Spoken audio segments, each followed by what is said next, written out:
late here at the end of October. I'm on the real estate league here with Michelle, our partner, because she will probably get to know soon.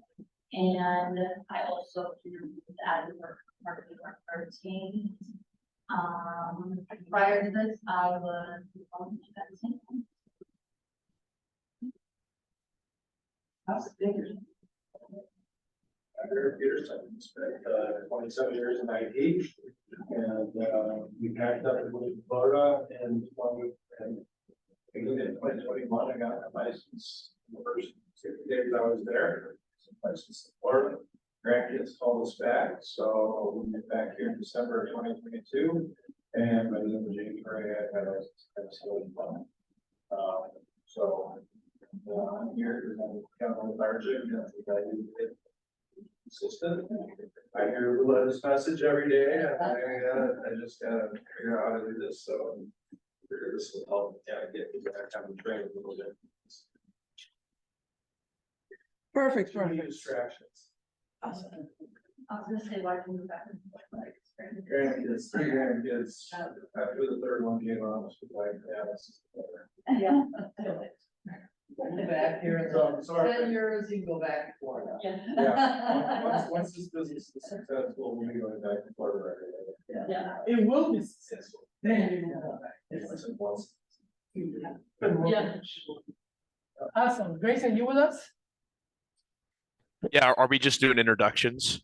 Yes, we are. Yeah. Oh, okay, cool. So, hi everybody. My name is Grayson Grady. I'm fresh in real estate. I'm trying to get my license. I just need to pass my national exam.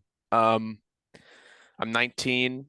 I attend Ignite because I'm so pumped to learn what it takes to be a successful real estate agent. And I'm just super excited to be here right now. We're excited to have you in here. Thank you for joining us this morning. Appreciate it. Of course, yeah. Absolutely. All right. Awesome. Let's get going. Today we're talking about how to be the real estate expert of choice. This topic is called how to connect with your market center. So there's quite a lot of things that we're going to be going through today. So today we are covering connect with your market. We'll go over different factors to research and consider to prepare before meeting with clients. This is the path to becoming a real estate expert of choice. Before we begin, let's hear about your progress with success system from yesterday. You guys talked about success system yesterday? Yeah. With Jason? Perfect. I know your accountability report is not here today. Right, but I did, yeah, I did get as far as, there was all these things we were supposed to talk about. I'm planning on connecting with my accountability partner this afternoon.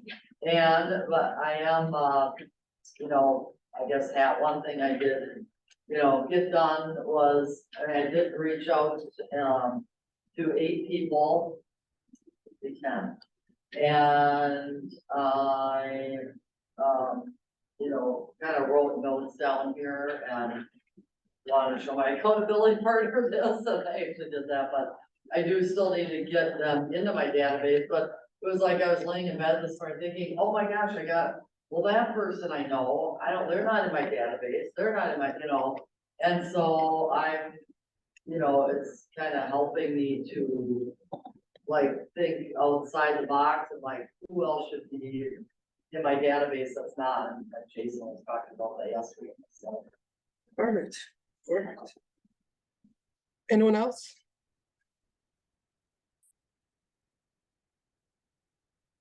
I did the same thing last night after studying. I did the same thing. I went through my phone, realized that I had a lot of numbers that I had no names connected to. So I spent time going back and connecting names back to them so that I wanted to look at paperwork because I don't have section 2. Oh. So I want to find out what that paperwork is and start getting the bills so I can put it into a database. Yeah, and you could even, if you want to borrow this and make copies. This is, I just got it from Bowl. But it's kind of nice, so I just photocopy it and I keep using them, there's a couple different forms. You could see if you read it, so just kind of tweak it. And do you have any email? Uh, You have the same email? no. I just have hard copies, I just. Maybe you can get a copy for everyone else. Yeah, but yeah, everyone, yeah, make extra copies, yeah, yeah, yeah. If you're not in the system yet, I don't know if you're doing this again here, I can scan it to you, or you and email it to yourself. Yeah, so just let me know, yeah. You give us email everybody in the class? Is that okay? Yeah, oh, yeah. Because I not even mine, I just got them full, so, but it's good to just, track. Yes. Anyone else have any report back for success system from yesterday? Any challenges that you faced while you're trying to work on your homework? I know I need to get better with calls, consistent with calls, I do calls, but usually it's like Fridays, like it's like all day thing, but I want to transition to 2 hours every morning, just sectioning out that time, to just make those phone calls, and then maybe like a follow day on Friday for 2 hours, if I do get a hold of or see if I can catch them, but You have that 2 hours in your calendar. yes, actually. Just remember that was said, if it's not in your calendar, it doesn't exist. Yeah, Yeah. exactly, So where is Denise, is she's your accountability person? yes, Okay. yep. One thing is, I've taken the night so many times. Yes. Oh, And I've had like, different accountability partners. Please, if you do not inherit the other person, you do not push it, they're not gonna push you back. right, yeah, So as much as you want it to be held accountable, yeah, and show how, once you show them that you're serious, yeah, some people, we have a fear of failure, or we have a fear of success.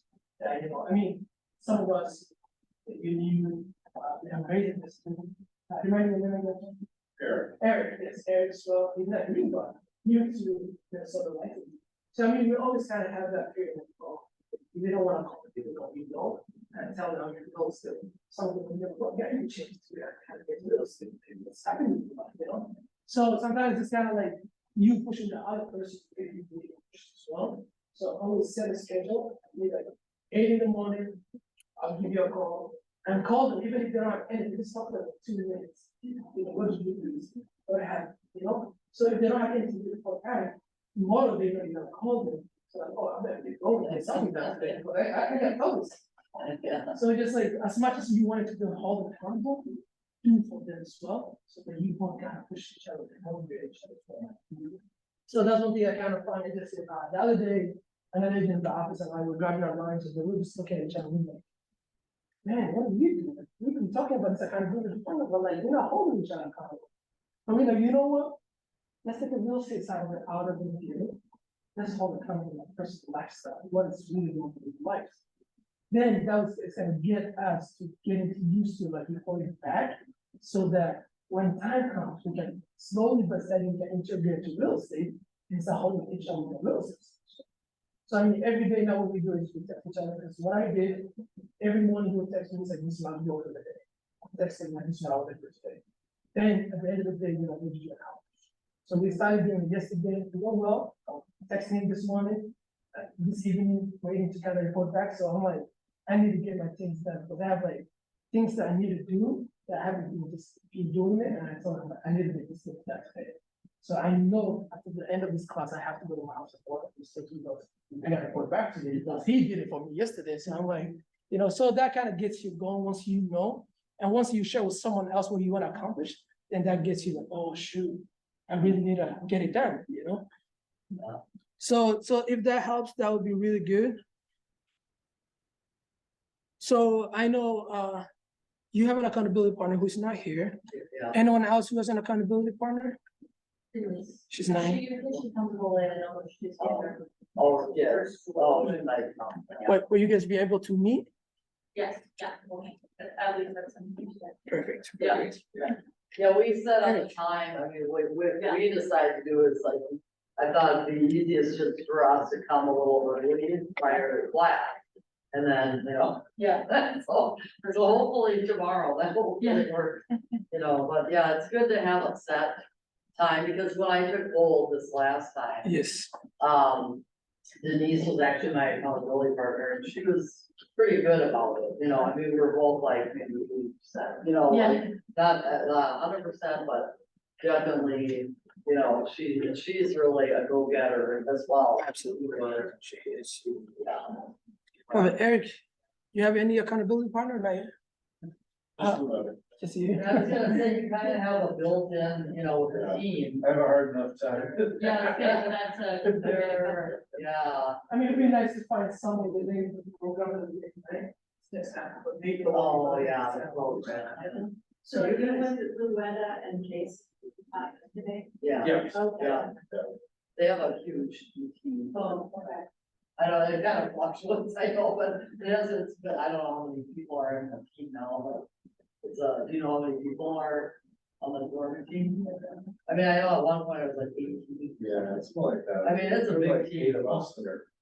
I try to do them. A lot, yeah, a lot of teams, it's not that much. Jason's almost as well as I am. Oh. Yeah, Awesome. Grayson, do you have any accountability partner? I do. Yeah, my accountability partner's Anna Meyer. Awesome. Have you guys met yet or? We have, yeah, we are our follow-up time is around 7 p.m. the day of. oh, Perfect. How did it go yesterday? Did you guys meet? We did meet, yeah, it went good. I think she got around eight new people, and I got around 10 friends, like That's good. called and recorded. Perfect. That's amazing. Keep it up the good work. Thank you. That's good. Everybody's doing an amazing job. This is really good. I've been in multiple Ignite and it hasn't been as active. Usually people are like, I forgot to make my calls. I think everybody, especially the first couple of days, everybody's kind of scared, you know, just not really. Because I mean, in order for you to start making those calls for people in your database, you have to step out of your comfortable zone. And the first couple of sessions is kind of really hard. You're like, what am I really doing? Do I really want to be here? You know? So everybody, good job. You're doing an amazing job. Doing all this talk. Man. We're here to win, right, guys? Absolutely. Yes, we Yeah. are. Absolutely. Yeah, I really like. yeah. That, I get overwhelmed, like that whole thing, 20, it overwhelms me, so it's like, there's no way I'm gonna do it, so I'm just like, I just don't do it, you know? I mean, I get it. that's all, And then I kind of like. you know, hit a right.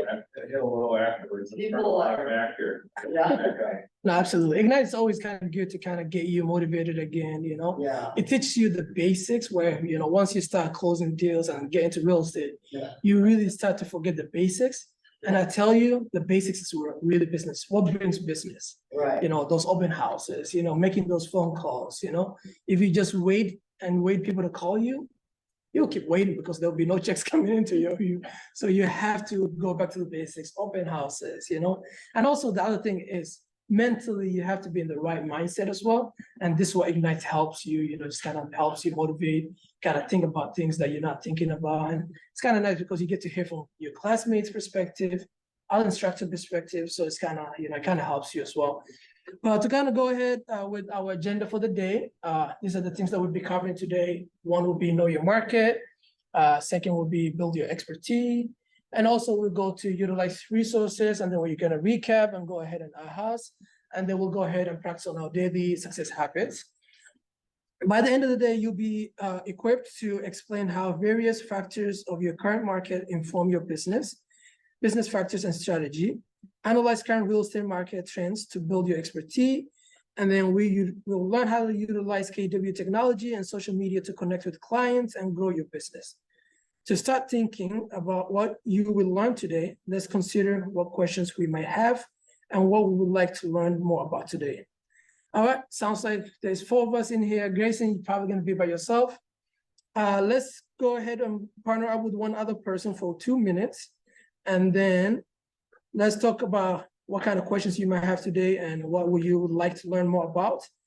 Jot down your notes down in your participant guide so that, you know, they stick with you. I mean, things you write down stick with you longer than the things that you just have in your brain. So as we kind of think about those questions in 2 minutes, write it down what comes in your head, and then we're gonna come back as a group and then kind of discuss about it. So it's questions about like. Things that you might have about today. Yeah, like how to connect with the market center. Like question about filtering technology, or what do you use in the market?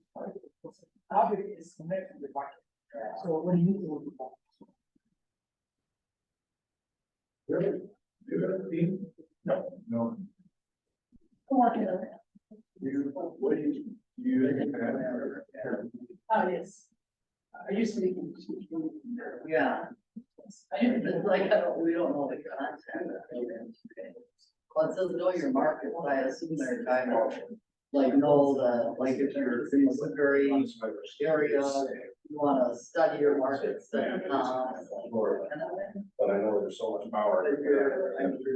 Are you kind of, are you a numbers? person? Are you like in stats and like, well, the market's down, you know, 14% this year, and inventory's up 14%, like I'm not, yeah.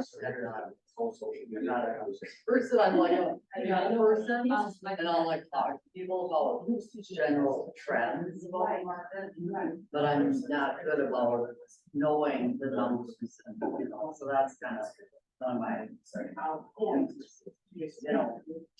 But-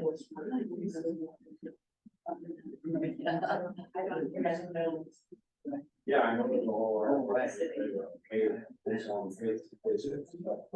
Yeah, you're doing other, I mean, there's so much to do, and like, you know, you say you're like at your own business, like, we're, like, I see myself as like, you know, hardware store. Yeah, It's like, you, and we're like, usually you have employees, you have like, not only have a marketing person, we're like, when we start out, we every. And when you think about that, I know, it's like overwhelming, and I'm like, sure, you've been doing this 17 years. So it's like, yeah, well, right, yeah, so it's like sometimes when I take these classes, I hear like, oh my God, like, what can I do, you know, it's like, I've been doing it, I'm successful. You know, like I make enough money to live comfortably, like, you know, so I have to go, okay. Yes. I can't be, because I'm like. So I have, like, I usually don't do everything 100%. Well, I've got my first. Okay, okay. Yeah, yeah, it's like, yeah, so it's an ongoing. Yeah. Process, but you know, but I've been in the business long enough that I keep saying, if you wait for business to come to you, you won't get any business, but that's. Like this year, I've had, like my last 2 years, I've been 2,000 years. And they just literally, they do call. Hey, here you want to pay, you sold us that, and right.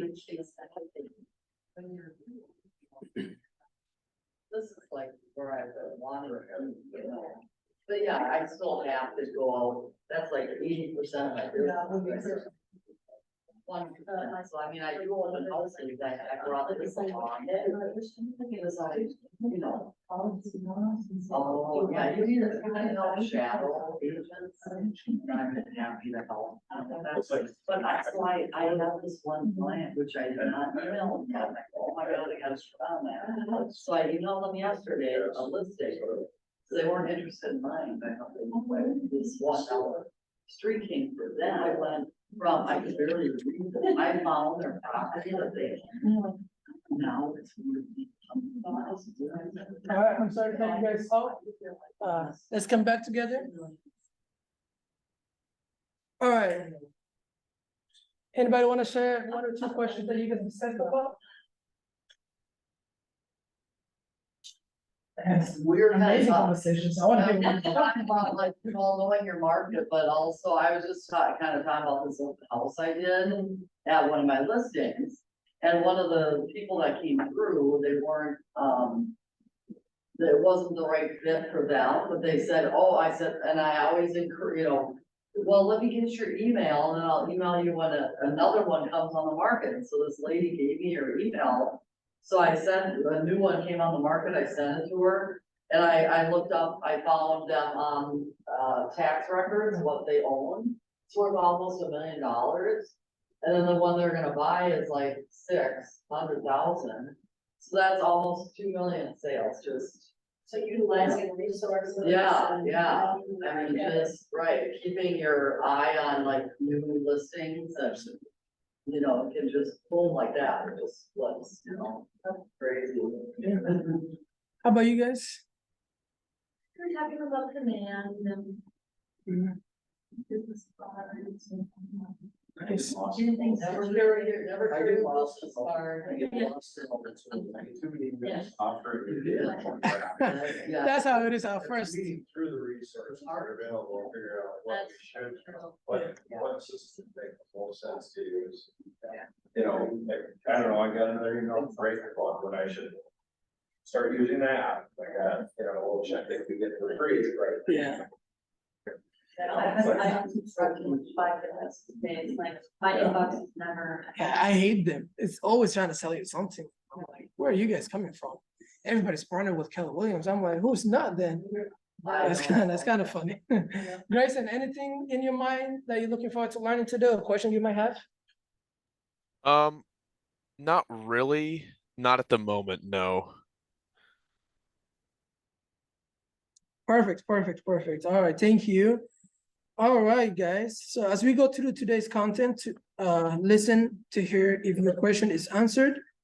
I mean, as we go ahead, we'll go ahead and engage in our daily success, after each lesson today. So, I mean, you guys kind of stay in here, kind of talk about what you guys want to do and stuff like that. So to get started, so here's the truth. If it has been done in another market, it can be done in this market as well.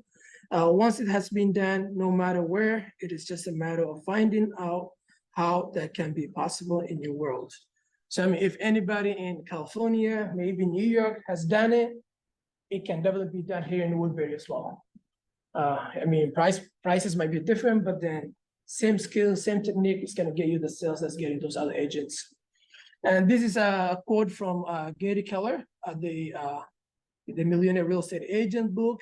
I've always started this book, but I never get to finish it. So this is one of my goals. Before the end of the year, I really want to finish this book. So I mean, everybody, I'd highly encourage you all to read. So this quote helps us understand that applying the right system and models to your market can help you achieve the success of those that have come before you. So I mean, she's been in the industry for 17 years. Same thing that she was doing at the beginning of her career still can be done. I mean, I've been in it, 4.5 years. Still, I've got a lot to learn, but basics still work, and this is what Ignite's all for. So I mean, us also to the newer agents, ask the agents who've been in the industry longer, and they'll tell you the same thing.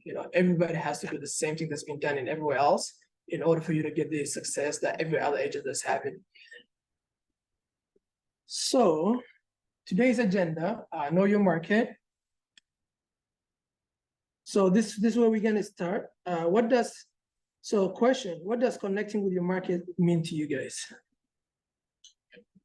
Like when you hear the word connect with your market, what's the first thing that comes in your mind? I'll go first. When I was first asked, connect with your market, I thought it was more about networking, getting to know other agents. But then I get to look through the materials, but then it definitely means something different than that. So what are you guys thinking? What's going through in your mind, thinking about looking at the agenda and say, connect with your market?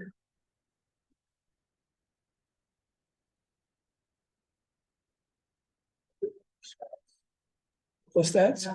Mm-hmm. Anyone else?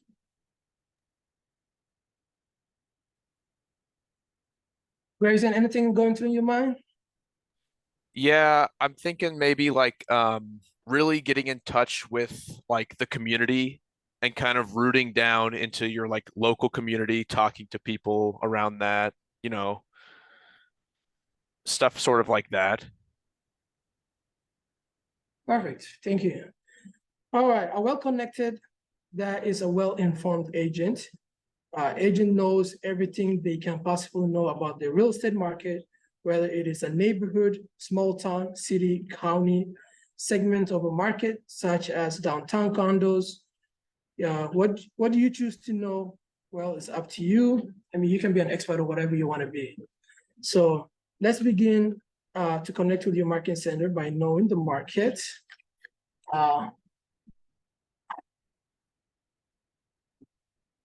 So becoming a real estate expert is all about knowing your market and connecting with the market in unique and consistent ways. Generally speaking, you can know your market factors on a macro level and a micro level. At a macro level, you will know what's going on in the city or the metro area you live in. On a micro level, you home in specific facts about neighborhood or the certain parts of town where you will be focusing your effort. So, any question about that? On a micro level or macro level? Perfect. So, question. What kind of market do you know about already? What do you guys know already? I live in Sundown Townhomes in Woodbury here. And so I've been there about 6 years now. And I moved from St. Paul here. So I really wanted to get enmeshed in that townhome development, so I joined the board. And then anytime property comes on the market, I go and preview it. So I'm like learning, you know, the stock, styles, you know, kind of all the details. So then, and I've had several listings also. In the same neighborhood? From, you know, between being on the board and just meeting the neighbors. And so if anyone lives in like a townhome community, I think it's great to like start there, because, you know, you meet people and it's just like walking and, you know, in the area and just know people and kind of start small and then build out from there. Perfect. So what do you guys think is important to know about your market? Besides what you've already mentioned. Like the neighbor, me and Michelle, my team, we are basically neighborhood association. And so one thing that we kind of look at is the homes around us. We are noticing that it's a lot of people over the age of 65. So that's important to know. What might be some downside, there's a lot of people living that are in their 90s that have been in the original original time. So that's something important that we look at, because we really want to try to connect with those people so that when we have for their two downsides or whatever it may be, we can, you know, be their first contact. Agents. So stuff like that. Perfect. That's another big thing for me to be like, even though I haven't actually seen these people in person, I can stop a little bit on that because and I put in my command notes for if my birthdays, I put that in there, just so I can remember to really touch on those people. So do you mail them a birthday card, are you saying, or? No, Oh, okay. no, just because I've never touched them yet. Oh, okay. So I don't be like, okay, that's really weird. That But would be creepy. I just pull like their email information for like a monthly neighborhood nurture, they get those. I've been sending out, mailers, just kind of like a market update and like homes for sale in their neighborhood, things to do in Burnsville. And just basically a little newsletter that we send out. So, Oh, okay. yeah. Yeah, and I've done some door knocking in the past in my neighborhood, you know, for people, but, I haven't set them up like, well, that, their emails and stuff. I haven't done that. It's always interesting, like, if you can Don't find mind. their information. Yeah. If you, yeah, cause I was, oh, well, what, cause I was wondering, you know, so now that this lady that came to my open house, I could barely read her name, but then her email address was her last name. So it's a really unusual last name, but, so I easily found her, I knew she lived in Lakeville. And I'm like, oh, here she is, you know, so now I'm wondering, do I mail something to her? And then would they be like, oh, that's creepy, like, how did you find out my app, you know? Like, so that, some of those things I struggle with, like, this, Things like that, what I usually do is I just send them an email out. Especially if it's a birthday and you find out when the birthday is. yeah. I don't care who sends me something on my birthday. I appreciate anything, and everything. Right. Yeah, I don't care if you're marketing, you sell something I to could me. buy, yeah. I feel special if I get a message from anybody, you know? Find her on Facebook, and her birthday might be on there. So, Yeah. if she's on Facebook. Yeah, I don't think. Yeah, really? Yeah. See, that's what it's like, you don't, some of those things, you're like, you don't wanna cross the line, but like, I mean, in your scenario, this person came to your open house. So Yeah. probably, I mean, they give you their information. yeah. So probably just follow up with them through email, just send them, hey, thanks for stopping by, you know? Yeah, Just kind of send a little good note and just kind of stay in touch with them. Then over time, you build that relationship with them, you know? yeah, And if she, for some reason, would decline you, which I don't see, what I mean, yeah. but will it matter if I use, you're like, no. Oh, yeah. They don't have to call. You know, Oh, Yeah, right, like, you But I know, mean, right. you try, I mean, that's. Yeah. You- Yeah. All right, let's get back on topic. Yes, go ahead. On market, that's something that I'm struggling with, not having started yet. The team that I'll be working with operates statewide. So I'm struggling with having done the studies and, you know, studying, right? And they talk about how we should focus on an area, focus on a community, just like we're talking about here, or focus on a specific niche market. I don't know how to even start, right? Where do I begin? I just moved back from another state. So I don't have roots. So I don't even know where to begin, yes, please. Where do you live right now? I live in the Grand Avenue, Grand Avenue. Gotcha. Okay. That's where that's right. Fine. Yeah. So I'll give you some ideas of like what we do really quick, sorry, why Yeah, don't. no, no, I'm no, done no, my no. hand. So I don't even know. You're all here to learn, so Yeah. like this, yes. So, for example, like one thing me and Michelle have been doing in our neighborhood is we take, paper bags from, whatever, where we're looking. And we staple a letter on them. We do food supply drives, we do, we just did our school supply drive, our food supply drive, and we do it in October, November. But we staple the letter to the bags, we let them pick what school they want to, give supplies to, we just grab the schools that are in that area. And we walk these flyers and just their bags with the flyers, and put them at each person's door. And sometimes the neighbors are outside and they're not, if you go up and say, you don't even have to Blessing. necessarily say you're a real estate agent when you're passing over the bag, because you put your contact information on there, it's just sort of. But Like your card. yeah, or what I do is I would put our information on the bottom of the letter that we attach to the bag. Leather, So it's still like a little bit. yeah. Yeah, but if a neighbor is outside, just go talk to them, hey, we're just doing the school supply drive. If you fill this bag, we'll come and pick it up next Friday, all day, just leave it on your front doorstep. If you can't accommodate that or you need anything, just call me and your number will be on the flyer. So like, me and Michelle have gotten calls like, hey, I'm gonna be working till late on Tuesday, when you guys said you'll come pick up the bags, I don't know if I'll get it out, would you be able to grab it from Wednesday? Yeah, of course, I'm sorry. So, Right. and people do love to give, and then we go and drop them off at the schools in our area. And the school, one of the schools on the shop, asked if we could take a picture of us with the bags, and they put it in their, email newsletter. Oh my God. I was like, oh, that's what they got. Yeah, yeah, wrote down our contact information. But it really is rewarding at the same time, because the schools get so excited and they are just want to have their open house on the school for school to start. So, and then food supply drive, we just, have them leave the bags out on their step up, or a week later, we can grab it and like, I love that.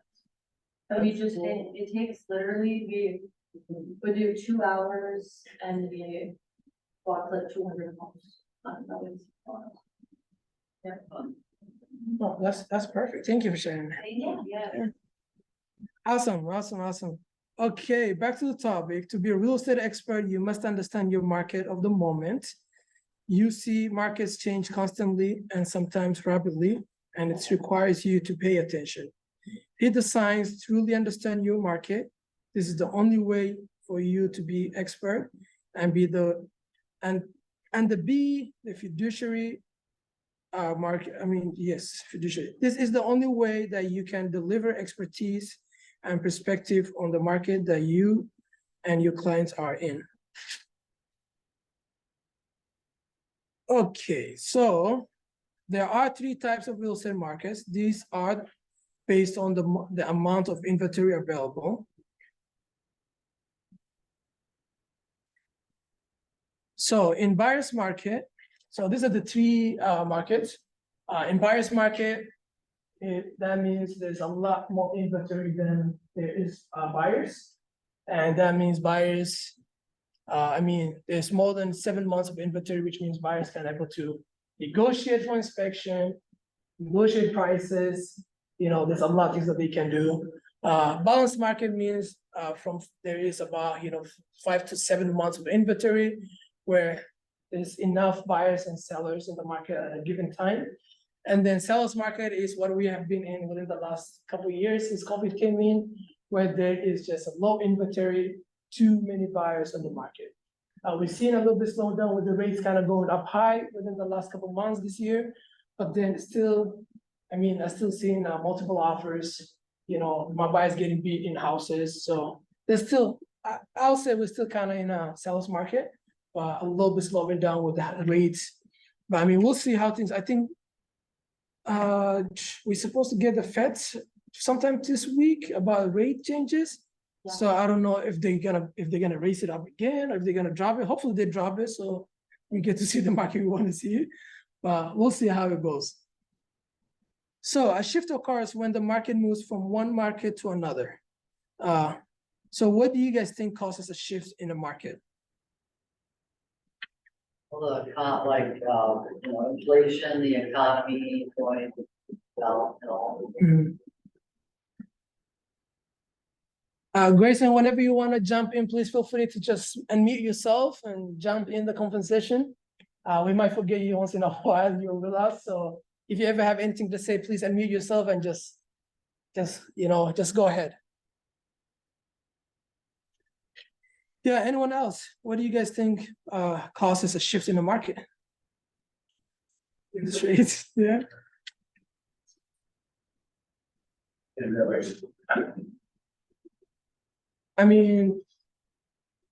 Yes, interest rates.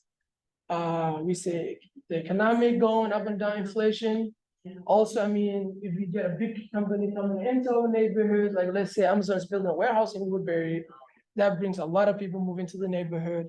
That's going to create a shift because then there might not be enough inventory in the market for everybody to purchase from.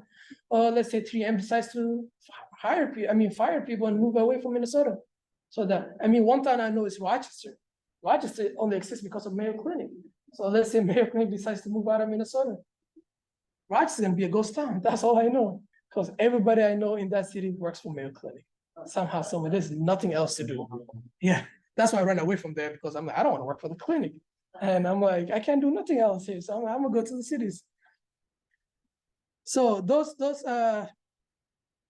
how can knowing your market help you prepare for any shifts?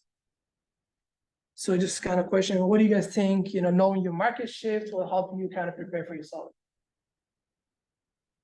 Well, like knowing if a big employer is coming to town or leaving. Absolutely. I feel like, staying on top of the news. I know a lot of people don't like watching the news anymore or whatever. It's like, well, I don't really like watching it, but I feel like I need to. So I know what other people are hearing, which impacts their decisions and, whether to buy or sell, and then Absolutely. affects me. A question you asked earlier, how can you find your niche, right? For me, bilingual, I mainly focus on Somali speaking clients, which they are all over everywhere in the state. I have a house vendor in St. Cloud right now. I have clients down in Rochester. I have a house in Plainwood right now I'm working on. I have one in Burnsville coming on the market. So I'm all over everywhere. But then my niche is that I do speak most of the language I'm not really talking about. That's why I'm not just one, I'm kind of like all over the state. So that's one thing. And then one thing that helps me out is that being informed is that because a lot of things that happens within our community is that there's a lot of misleading information out there. People hear something and they tell the other person. So people don't go do their own research. So once in a while, I come at clients and they'll tell me, hey, I hear there's a foreclosures coming up. House is gonna crash like 2008. I just want to say for my $80,000, I'll be able to buy an 8-bedroom house. I'm like, no, that's not gonna get you anywhere. If anything, the rate's gonna drop, houses price will go up. So I'm like, now it's a better time because what we say is date the rate, marry the house. You can always refinance, but then you can never change the price of the house. So I'm like, no, you're getting the wrong information. So knowing what's going on in your market and being up to date kind of helps you kind of inform those clients that, hey, no, whoever told you that's wrong. Sometimes I'll be able to send them an article or a video. I'm like, hey, this is what the government is saying. This is what's happening in the Fed. This is what really is going on. This is the data, so that, when you're fully informed, you'll be able to help your other clients as well. So question again, is the shift in the market something that we can control? No, perfect, Eric, that's the right answer. Can you prepare for it and shift your tactics? Absolutely, yes. All right, inventory. Inventory is the number of properties for sale within a market. What do you guys, what is the inventory for your market? You guys know? Yeah, I was telling her I'm not like a numbers person. Yeah. I know it's very low I agree. inventory. Something about right, yeah? Well, yeah, that's all. What is the inventory in your market? And what was the answer? I said 5 weeks, 5 weeks.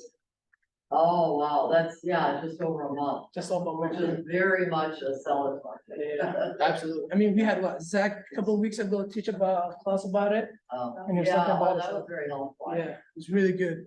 I love when he comes around. Yeah. You guys know what's the average numbers of days a home stays in the market?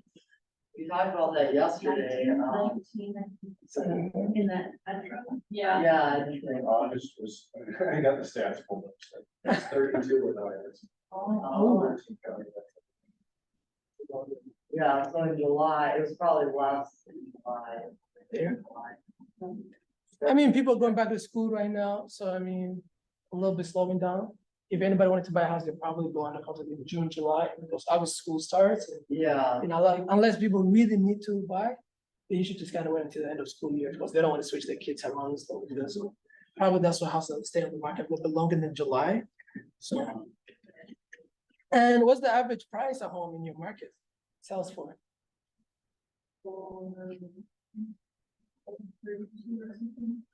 But I guess that was last month. I think right now is my, that in Twin Cities? no, just for current, like for. Oh, okay, Like, so that's high. Yeah. 56 Oh, For. and where? 56. for the 13 county. What? August. Is that high? Wow. So what's the, When it was what's the difference between the median and the average? Okay, I know, or. So the medium, Is the middle when you average, put all in a line, it's the middle number, this is the average. You're adding them all together and dividing them by. so there's a high, medium, and low. Yeah. Yeah. And the medium is like the base by where most of the people kind of buy it. Median is 380. That's a lot, The average is 40 days. yeah. I usually like to go with the medium. Yeah, That's kind of like more normal. more kind of where most of Yeah, people correct. kind of are, but then average is like whoever bought $1 Well, million, because if someone, yeah, $100,000, right, if yeah, someone buys $1 million, That's. yeah. kind of throws it off. Yeah. Controls their, That's usually we get rid of the top and the bottom. Yeah. yeah. That was in August? August, Are you on Spar, or I on am. Spar? Glad somebody has the numbers pulled off us. Thank you. Yeah, it's like, whoop, you know right where to go. Yeah, so It's always an open tab with my computer. Oh, oh. you see, I'm not a numbers person. I'm not I really either. need to learn how to I'm get not to either. numbers. I built, Oh, that's right, you guys. So I'm every month when they publish them, I'm gonna push them all on my Facebook. Oh, you're, yeah, you're like. And have a flyer. Yeah, from now on, I come into the office, I'm like, where's Eric? Yeah, like- I need an update. So I do, that's good. So as we mentioned, perfect. So as we mentioned, inventory is the primary factor in determining what kind of market you are in. Inventory can help you indicate the health and robustness of the market.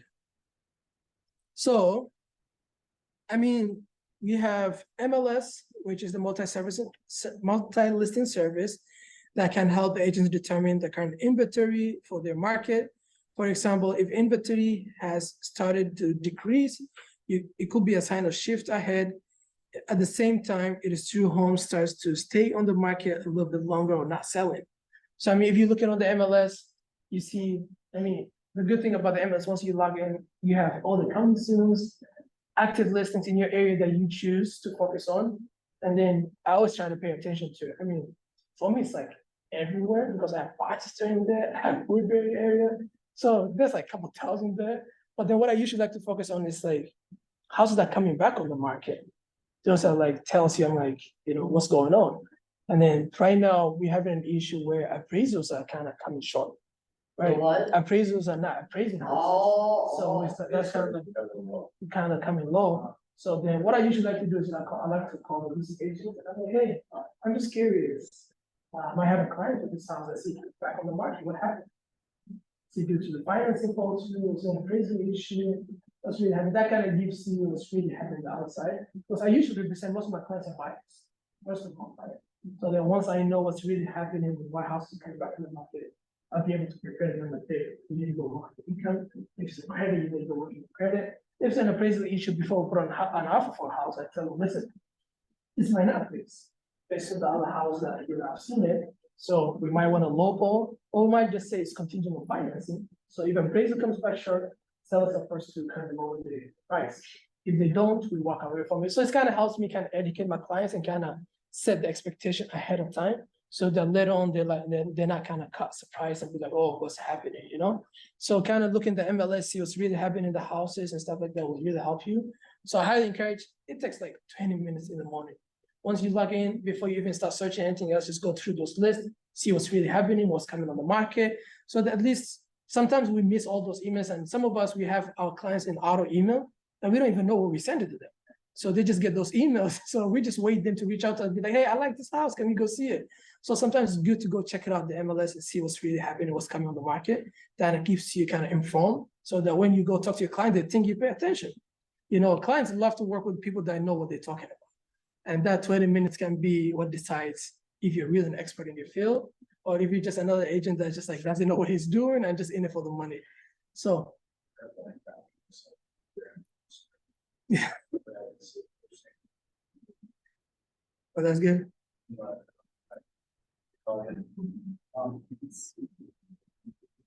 All right. I think we went through these questions already. Yes. How's everybody feeling? I mean, we've been here for an hour now. You guys want to break? Continue for a little bit longer? Go a half hour long. Half hour longer? Around 10:30? That's like 24 minutes. Perfect. All right. So we're going to talk about interest rates and lenders. So interest rates and lenders, lender regulation play an important role in the status of your market. As interest rates rise, buying power starts to dip because of affordability decrease. This rise in interest rates will take some buyers off the market, as we've seen in the last couple of months. I mean, I had buyers that were qualified for 700, rates are just going up, now they're qualified for 350. That's like half of what they qualified for before. And like they still have the expectation where like they've seen a house that were 700. Now I go show them the house at 350. They're like, no, we don't want this. So that's what happens when the interest rates kind of, you know, goes up and down. Another important number to know for your market is the average down payment percentage for home buyers in the area. So paying attention to, I mean, what's going on in lenders, you know, what's happening. It's always good, especially, I mean, when the Feds are kind of playing with the inflation and, you know, how much they want to raise things, you know, this kind of, you know, what I always do is I wait until, what's his name is, I can never pronounce his name, but the Fed guy, that's what I call him. Germon, is that his name? I can't pronounce it. But every time I see a video, because there's, you know, in this generation, we're all in TikTok, right? So every time I see him talking about, you know, how much rates increase or decrease, I always just kind of download that video, post on my socials, post to people, just kind of say, hey, this was really happening. So that kind of helps you, people think that, oh, this person's really paying attention. They kind of know what's going on in the real estate market. And people will always, reach out to you when they think you're an expert at what you do. But if you don't post, you're not out there informing people, people are not going to reach out to you. So in day one, if you guys remember, you guys touch base on Keller Mortgage. I don't think do we still have Keller Mortgage? We do, but it changed a little. Yeah, bit. I think so. The bottom. And I'm sorry, this is an old script, so probably still talks about Keller Mortgage, but they have one in the office. Oh, Crazy.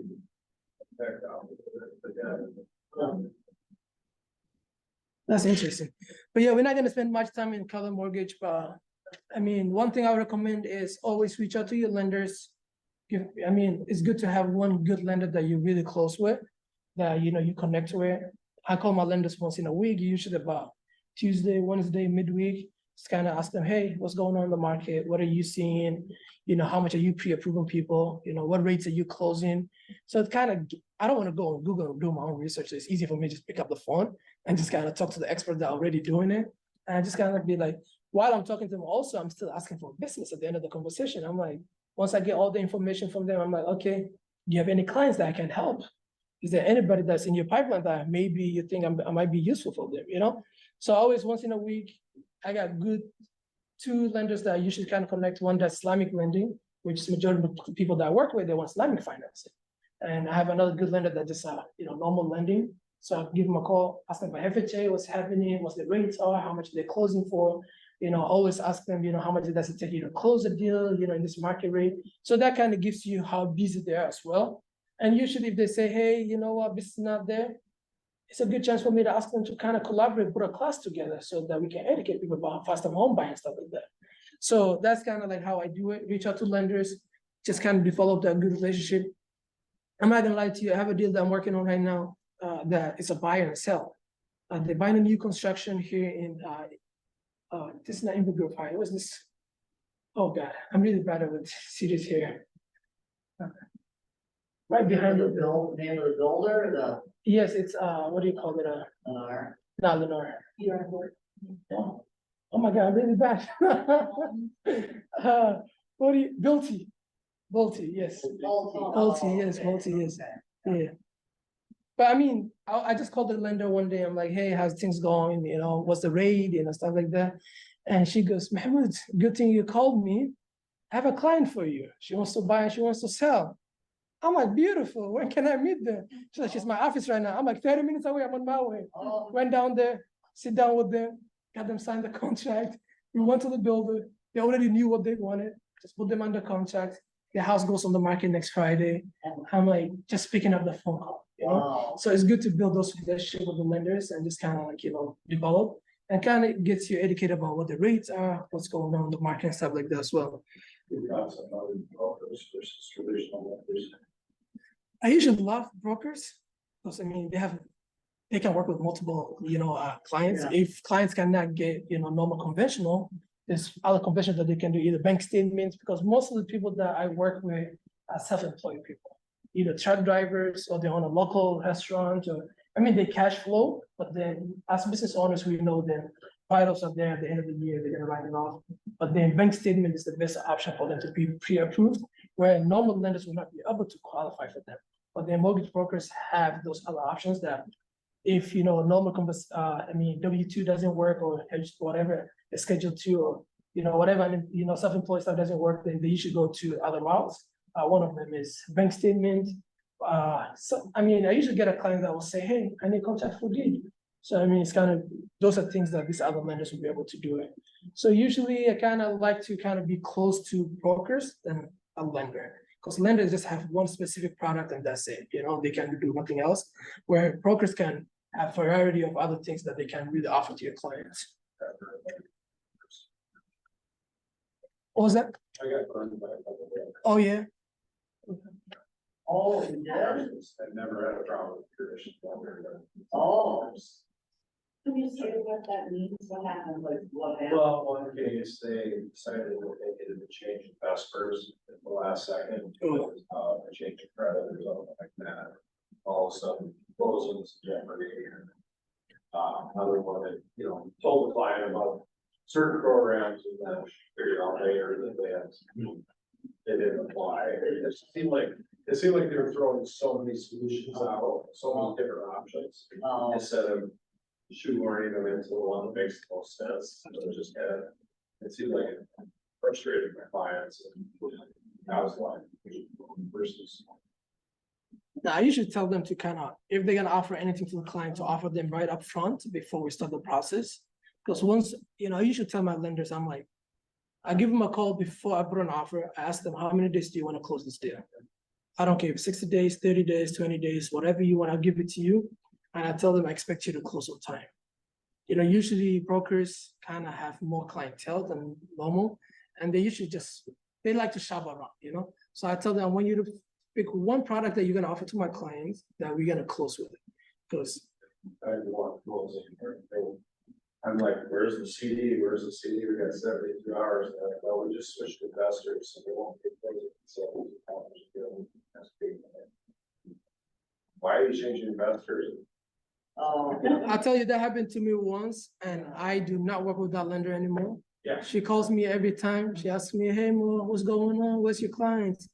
I'm like, I tell her plain, I'm like, I like you as a person. yeah, I do not like you as a business person. yeah. Because I'm like, So, yeah. Oh. No, that's like the specific person. That's, maybe they're not It experienced. was the company. It was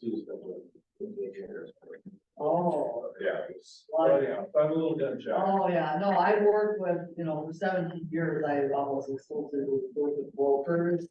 Because, no one wants to work with Wells Fargo. If I see a Wells Fargo pre-approval on like the list side, like, oh, no, don't want that, I bought a so. house in Wells Fargo as a listing agent, literally called my agent at the time, and basically said, delay. Oh, Your buyer chooses a different bank. Yeah. Because we're not gonna sell Wells Yeah, Fargo. oh, yeah, so yeah. kind of back to the topic, anybody have any idea what the rates are today?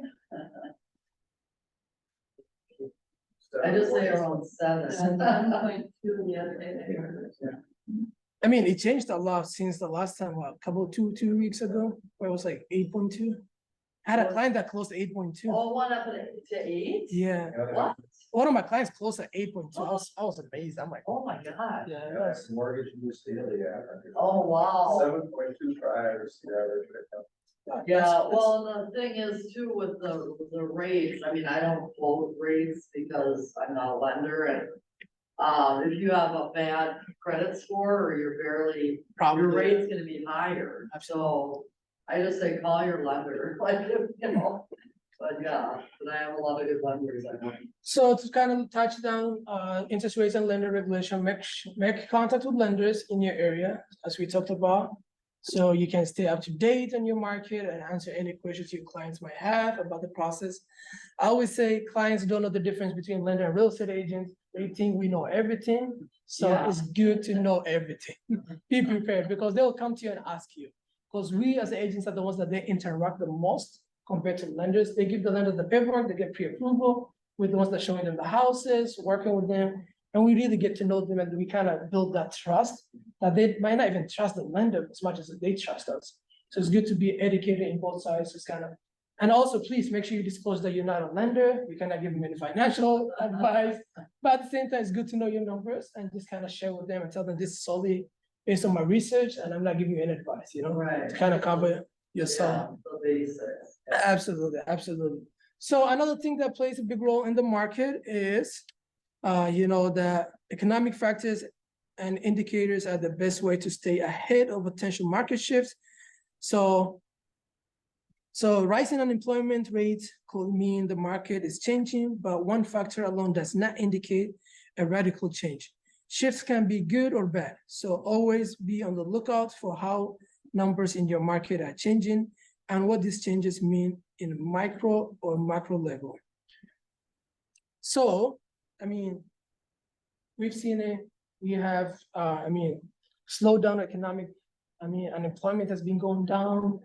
Going up, people getting laid by tech companies and, other corporations. That's one thing that, it can be either good or bad.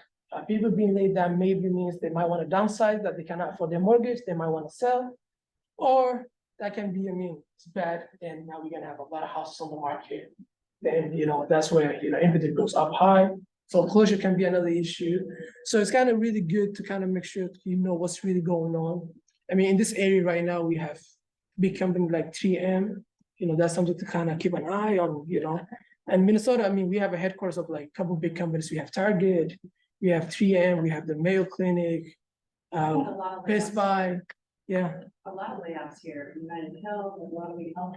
absolutely, It's a major layoffs. most definitely. So, anybody know what is the employment or unemployment rate in this area? That's a big number, right? I don't pay attention to it, so I don't expect you guys to have the answer. But it's I'll not. tell you guys. 11. I can't say you're wrong or right, because I think that you're right, because I don't know the numbers. Unemployment, yes. Oh, But that's something that we all should pay attention to, and maybe that can be our homework for the day today, or just kind of as we go home. If you can't sleep tonight, pull up your laptop, let's try to find out. Also, another thing is, to kind of pay attention is how many, workers are entering or exiting the workforce in your market center. Good place to go check out is, what's that, the Minnesota, Human Service Department? No, I'm kind of dumb, so playing, but Department of Labor. Yes, Department of Labor, that'll be a good spot. They always updated the information, stuff like that. Also, another thing to kind of pay attention is, what's the growth of rate of, your community? Are people moving in, moving out, people having kids? That's another thing too. Also another thing is, has the local or the federal government made any changes to rules or regulations that might affect, the housing market? One big thing that I've been paying attention is, recently within the last legislative session, the state has passed about $1 billion in housing alone. So that's a big thing to kind of tap into it and kind of, learn more about it, because you'll be able to, because now the problem is people having issues with not paying this stuff. So if you get to know those kind of programs, you'll be able to assist you. I have a class that I'm putting together on October 10, where I have somebody from Minnesota Housing Department that's going to be in my class to talk about, how people can get those kind of funds and how to apply stuff like that.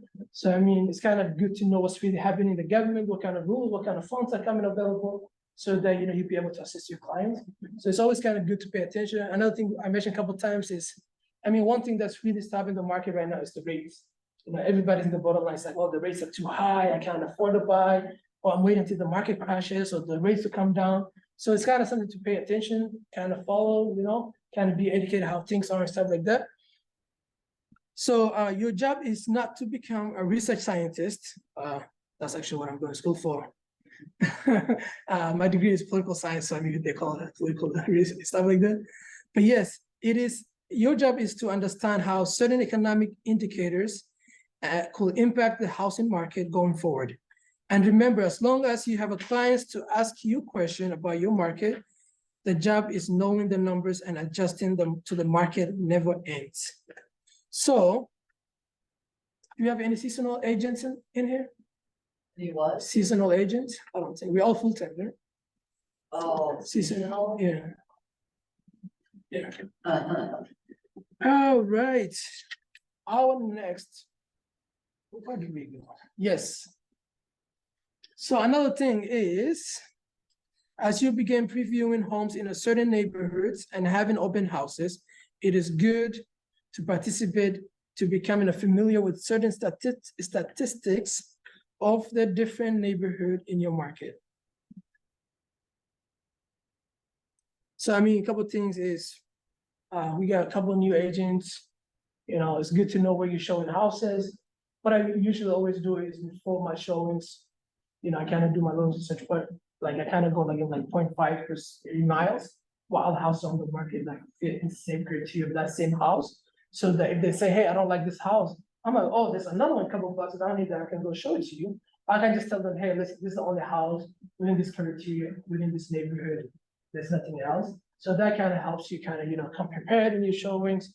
Always tell them. Another thing is I want to know like how much the other house is listed for, so that, if they ask me a question, be like, oh, this house is too expensive. I'm like, oh, there's another house right just like it, but it's listed for more, or it's listed for less. So we kind of like, oh, this I think was gonna go for.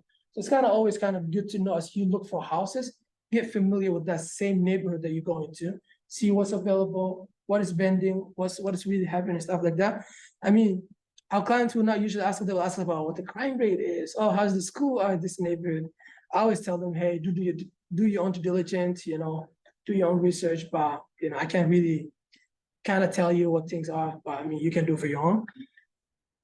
So besides that, okay, where are we? Yes.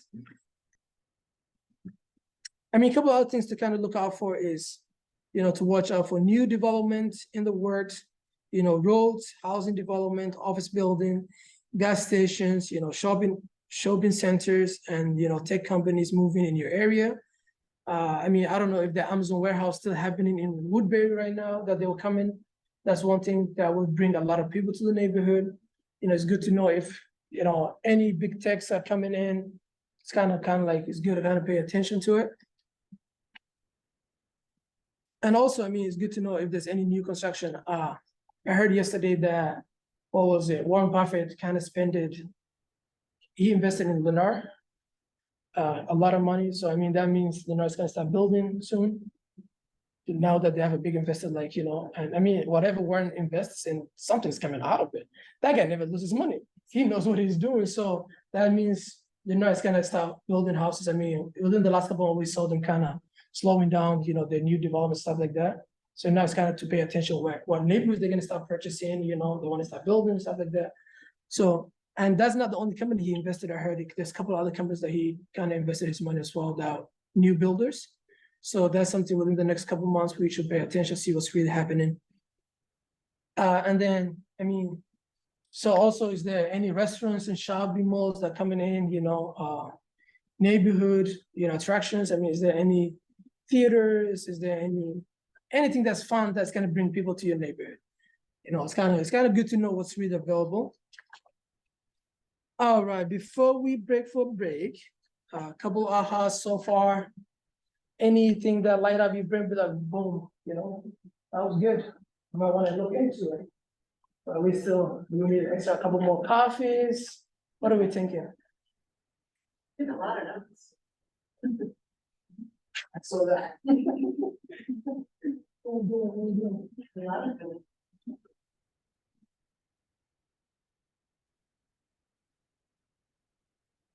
I need 2 ahas and then we can take a break. Yes, Savannah. I like that you talked about just checking in with your lender.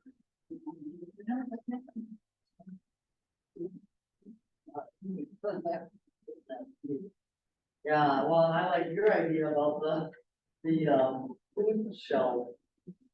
No. Watch. It's very helpful. Yeah. And you really need to. I really want to see the notes that you guys attached to it, see how it looks like. Yeah. Yeah, I can call that too. Maybe I can do my apartment building, not those. Give me some of the notes. Yeah. Did you actually include that, if you do these, can you include your, for sure, validity of free? Perfect. I also liked, I took your mortgage broker information down too, about telling them ahead of time to pick a product and how many days are you gonna need to close. I think that's, considering what was talked about here. Yeah. Yeah, sometimes, I mean, lenders have other clients that they're working on as well. So I usually like to give them enough time that how much they need. Right. I hate asking for extensions. Yeah. My client needs to plan to move, sellers needs to move as well. I mean, we human beings, you have to be very considerate. Yeah. The other side of people, they're also human. So, I want to be respectful from that side. Also, I want to really build a good relationship with the listed agent so that in the future, if it comes down to working together, they say, I like working with agents. We close it, we never have an issue. I don't want them to see my name where they're like, ooh, no, this person never closes on time, So that's kind of thing. All right, guys, remember we share our house. Remember that we share our house because they are powerful and meaningful insights that came from reflection on the experiences and learning we're having. When we share them out loud, we further strengthen the power of our house, and we help fellow participants to have a powerful ahas as well. So now we already hear some of the ahas. Let's go ahead and break for a break. What do you guys think, in 5-10 minutes? Yeah, right, 10. 10? All right, it is 10:28. Let's come back here at 10:38. Thank you, everyone. Thank you. This has been very interactive. I like it. It's really nice. Grace, are you with us?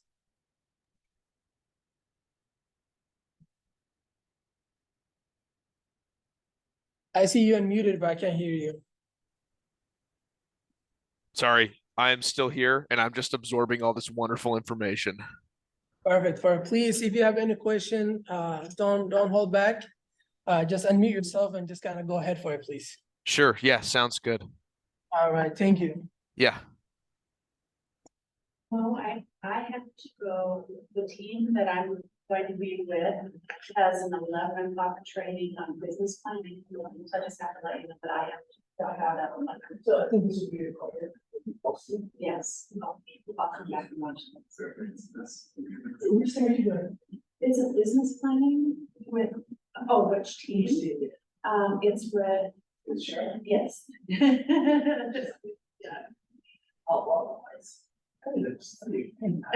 She has so much. Anytime I see her, I'm like, oh, I didn't want to do that. Yeah. So. Another person that really good about this, Jason as well. Yes. I was new agents. I was like, first move, I started at Rochester. That was very little small dogs. Oh, okay. And then the only box, check box. And the son here, be like, he's very old. And I don't know what he's talking about.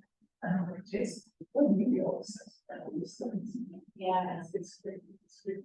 I got a lot of good agents. One thing I say is, as new agents, not just get yeah, even if you get nothing going on for it. I live in Barcelona, so you should think about 5-30 minutes to get here. But I've had a video so much like that. Except Fridays. Fridays I like to kind of qualify first day. You know, do the phone. Monday to Thursday. Even if it's a lot, it's short. What do you say?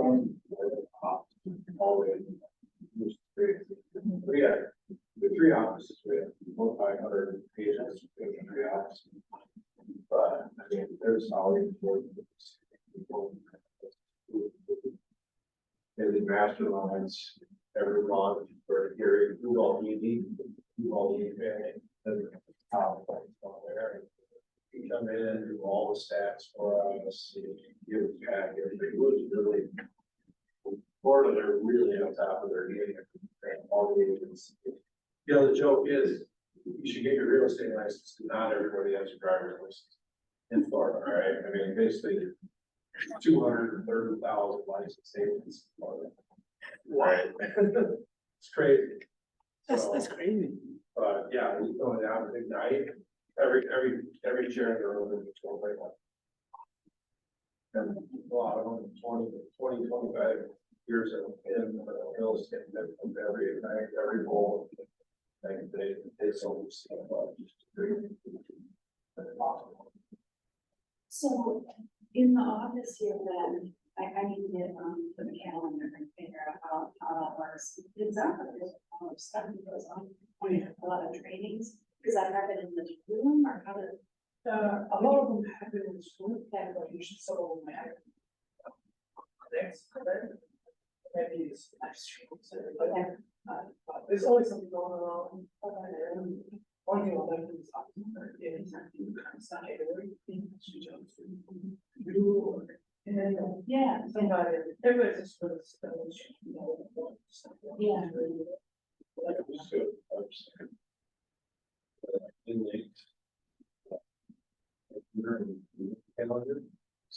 So I can see, hop on here and see every single training inside of office calendar. Anytime I want. Yeah.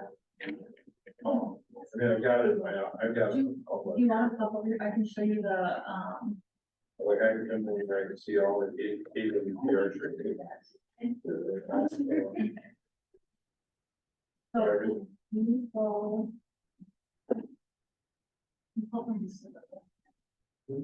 Yeah. Yeah, I just have it. Registered the calendar on my Google.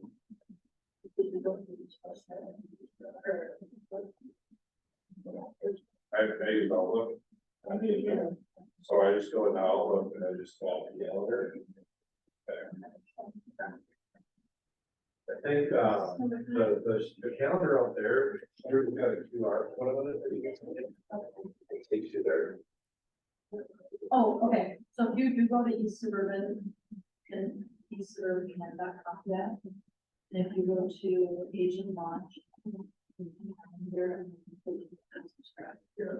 And then we'll have or.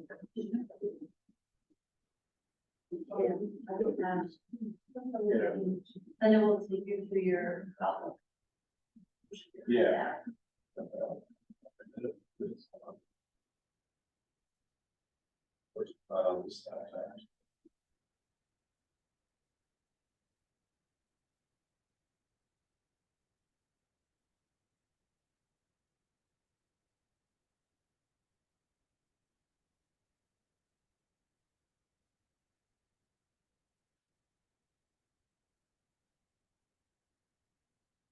Agent launch.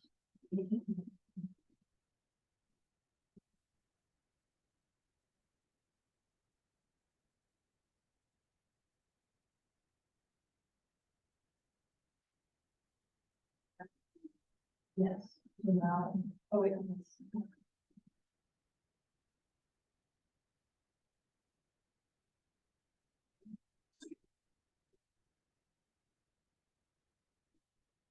So, yes, if you go to your calendar list, you'll see that you can have.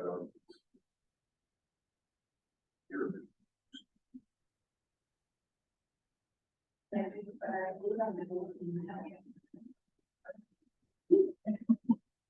gotta remember how to do it.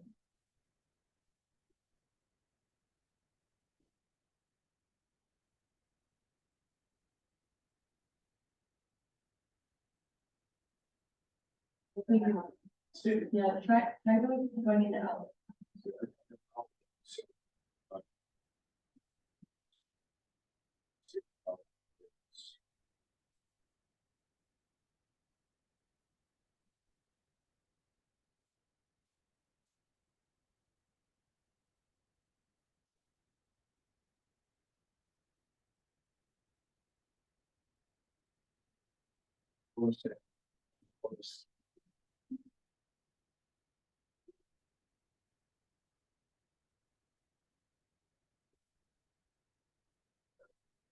It'll be here. Sags, yeah.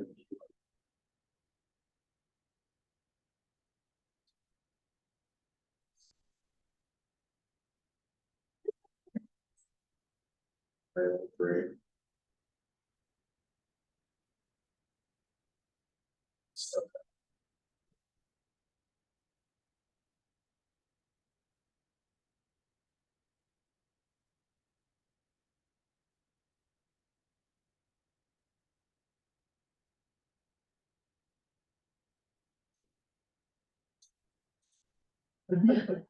Hey. Great. There. Come up here. Oh, God. And all that, everybody wanted that. Most of the guys have it. Pennsylvania. And then my friends in Naples, all their connections were Iowa, Minnesota, Wisconsin, like it's very good. So my friends in the water and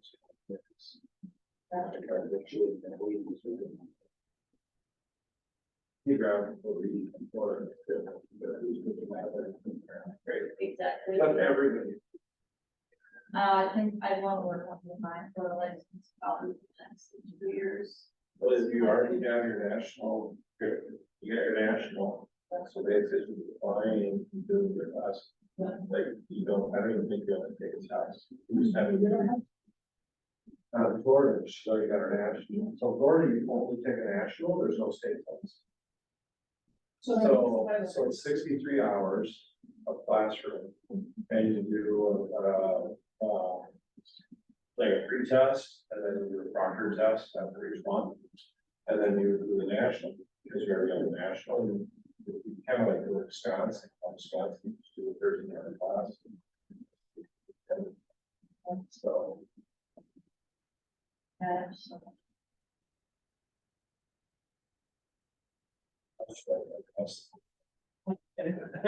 was like, I'm like in the middle of the test, and it's like, okay, you're done, and I'm like, the answer is so many questions, like, did I fail that fast? I go up there, and I get passed. Wow. It's like one of those things, Once you hit the percentage, you're done, yeah, it's like, I think I got maybe, I don't know.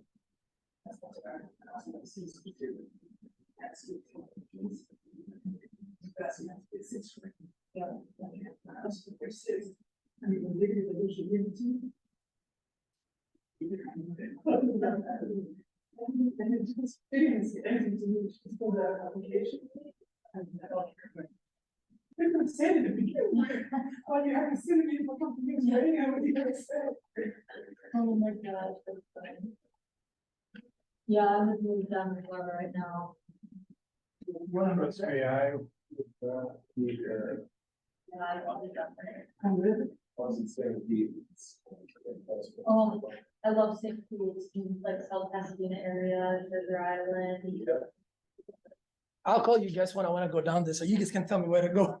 Yes. I'm going to, not a favorite next week, I'm going to Orlando. Oh, and I've been there, I've been in, Kissimmee. Yeah. We're like this, so I'm there. I think we'll. I like those. The Bourbon, All right, we got about an hour and 20 minutes, and we're not even halfway yet, so let's get back. I'm gonna try to rush it through, but be very informative, so. You ready? All right, so the next topic in our agenda is build your expertise. So you now know that connect with your market, you must know and keep up with the market. Yet you may be thinking, how do I learn about the market? I mean, how do I learn about my market? There is so much to know. So question, does anybody remember the 6 personal perspectives that relates to this?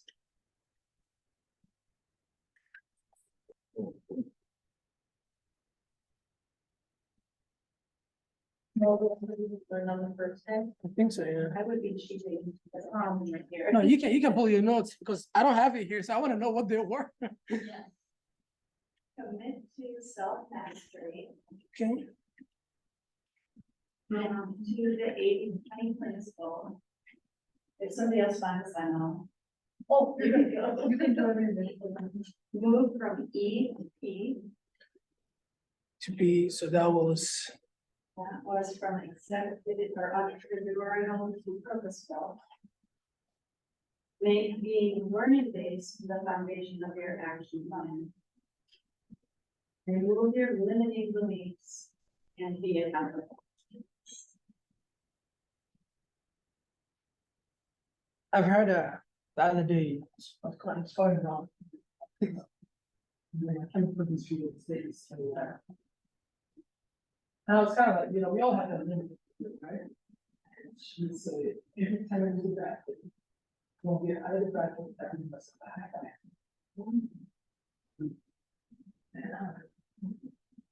that kind of, I don't know why, somehow it just kind of makes sense. Because I'm like, we like to hide like other people that we forget, that we forget ourselves and to encourage us. One of the best things that you can do is when you believe in yourself, it's nothing that can stop. You get to be rid of this limiting belief in somebody else. And then, you know, it just kind of helps, you know. Sounds like that's there. So I just thought I might share with everybody in here. Might be helpful for some people. So being okay. All right, making being learning based the foundation of your action plan. Let's explore how to build your expertise in this area. Becoming the real estate expert of choice. Once you know your market and familiar with all the important numbers, it is time to begin building your expertise. Parts of educating yourself and your buyer and seller is becoming a local expert. So, I mean, knowing the numbers is just the first step, you know, but understanding and interpreting and applying numbers in your market, you know, and your lead generate, you know, and your conversation is really where it is. I mean, it's one thing to know the numbers, but it's another thing to really, really, you know, apply it. What are some ways you're already building your expertise on the market level right now? What are you guys doing to kind of build yourselves up? Yes, Amanda. Actually, I checked out the RPR market stats, what you're. With the ChatGPT, Yeah, you found it? yes, I can find it. Which is awesome, I remember somebody did that. But I've been, you know, since things have kind of slowed down a little bit after the fourth and after Labor Day, just going in and checking those stats again, the neighborhoods that I'm trying to service and, you know, check those numbers out and see them. Can you explain? Yes, if you go in on the MLS, you get, RPR. Realtor, property. Yes. And you'll be able to go in there and pull, market data. Yeah, I found you can pull people who are renting their addresses, you know, if they're wanting to prospect a particular rent, you can send them those to their, rental lender and stuff like that. So, yeah, yep. Yeah, yesterday, Savannah, the thing that she was talking about ChatGPT is that RBR recently kind of integrated with ChatGPT, where if you want to make, you know, a content, like social media video, stuff like that, it gives you a video script with the data in it. So that all you can do is turn the camera on, just read it, the numbers and everything, and now you become a real sense image. Because we talk about numbers since the longer market, and then the AI gives it the real. So you don't even have to. Another thing with that is they also have like the written version, if you're post on social media. So I go in like Burnsville community page, Apple Valley community pages, anything around me, and I post that information in the community pages, is what I'm trying to do. And I also yesterday in the LC meeting talking about it, that KW was really invested a lot that pay attention to AIs. And one thing that, you know, it's trying to do is train the agents to be able to. But the sooner you get a grip on it, the better it's for you. And I was talking to one of my friends who's an instructor at college in Rochester. And I was telling him, but why? He's a marketing instructor, you know? And he's like, oh, but AI. Sooner you learn, the better it's for you. We say AI is not here to replace us, it's here to help us get better. The sooner you learn how to use it and can know as a result, the better it's gonna help. So, I mean, ChatGPT will give you scripture. I mean, it does everything. Anything you ask, it will give it to you. So it's better to learn. Yeah. Okay. Where were we? All right. So, sorry guys, I kind of lost my. Okay, that was there. Yeah. All right.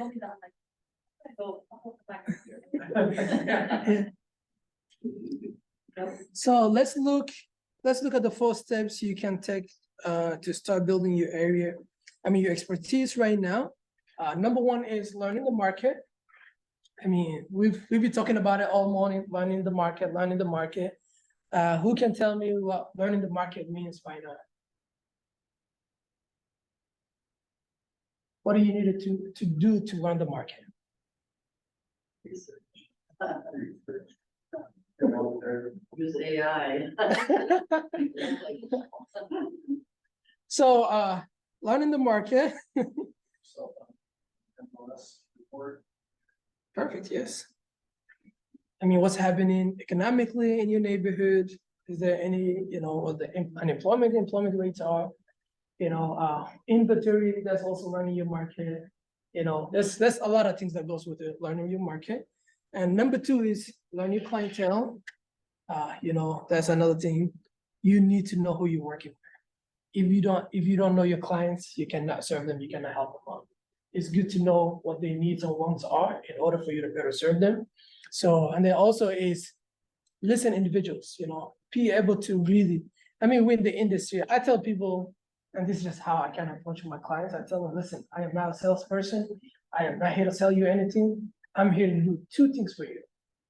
I'm here to consult with you if you need a consultant about real estate and anything else. And I'm here to advocate for you. I'm gonna go out there on behalf of you with your permission. I'm gonna go talk to people, approach people, and advocate for you what you want. We bring, what's best for you. So those are the 2 things that I say I do. And that kind of, I tell them, I would never tell you to buy anything. I would never tell you to choose this, because this is the biggest decision they'll ever make. This is the biggest purchase. And you never want to tell somebody to buy this house just because we're looking for, we're getting paid good money or anything like that. Because, I want to make sure that my clients are happy when I give them their keys, so that later on they're not regretting any of the decisions that they made. So, these are not the only steps you can take to build your expertise, but they are good starting points. Okay. It all starts with the language of real estate, also known as LORE, however you want to pronounce it. Know how your market is moving and how to communicate with this to the buyers and sellers. Ask yourself if there are signs of market picking up or slowing down. It's also important to track the numbers and reports from your market center. How do your local numbers and the changes compared to the national market, and how things flowing? So one thing that I like about Market Center is Jenna sends out an email every Monday in the afternoons that has market updates, listings, bendings, all that stuff. So if you don't really know how to go search it, just keep an eye on your email, an email from the front desk, and that gives you some of the numbers and stuff like that. That kind of helps you out as well. So as you track the bigger market, track your own business as well. When you use command to track your leads, appointments, and transactions, you're able to notice trends as well. This will help you analyze your market and notice any changes over time in your own business. So, what I do is command does a lot of things for you. If client's not even ready to buy, you can put them in command, put them in the neighborhood. You don't have to do anything else with your email and touchdowns from you. Command gives you, notification whenever you want to reach out to them. Also as Samantha was saying earlier, I'm sorry. I was saying earlier, you can see what they're searching within command as well, so that kind of gives an idea of what we're looking. We kind of, I say we kind of the CIA more than the CIA. So we get to see what people are looking for without them not know. So that kind of gives you, it's good. It's good. Also, like when one thing I like is on my command, anytime I have transaction going on, I'll be able to see it. Everybody has different things that motivates them, but I hate to see that I have 0 transaction going on. So anytime I see I have 1 left in my pipeline, I'm like, oh, I need to get a house under contract. And it always works for me. If I wake up Monday and I say, oh my God, this deal is closing this week, I know I don't have any pendings. By the end of the week, I have a transaction already under contract. I don't know how I do it, but it's just that trick in my mind that just tells me, oh shoot, you run out of transactions. You need to go get one. One thing I do is I have a board in my office that I write all my transactions with my clients. And anytime I see it's empty, it scares me. I like to see names in there and numbers. So that kind of gets me going as well. So every morning when I come in, I just like to stare at it and see, what? I'm like, how can I make sure this whiteboard is full? how can I really get more people in it? So if that will help you, maybe that's something you want to do, maybe at your own house, or if you have an office in here, that might be useful for you as well.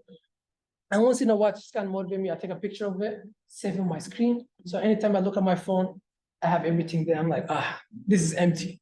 I need to get people in this list. So that kind of helps me out as well. So there's a lot of things that helps you. To track your numbers, know your LORE, LORE. It all starts with the language of real estate. And then number 2 is knowing your business. Notice any changes over time in your personal business. One thing is tracking your business is very good and very useful for you. Just kind of, it gives you that motivation if you need to boost you up every day to kind of get going.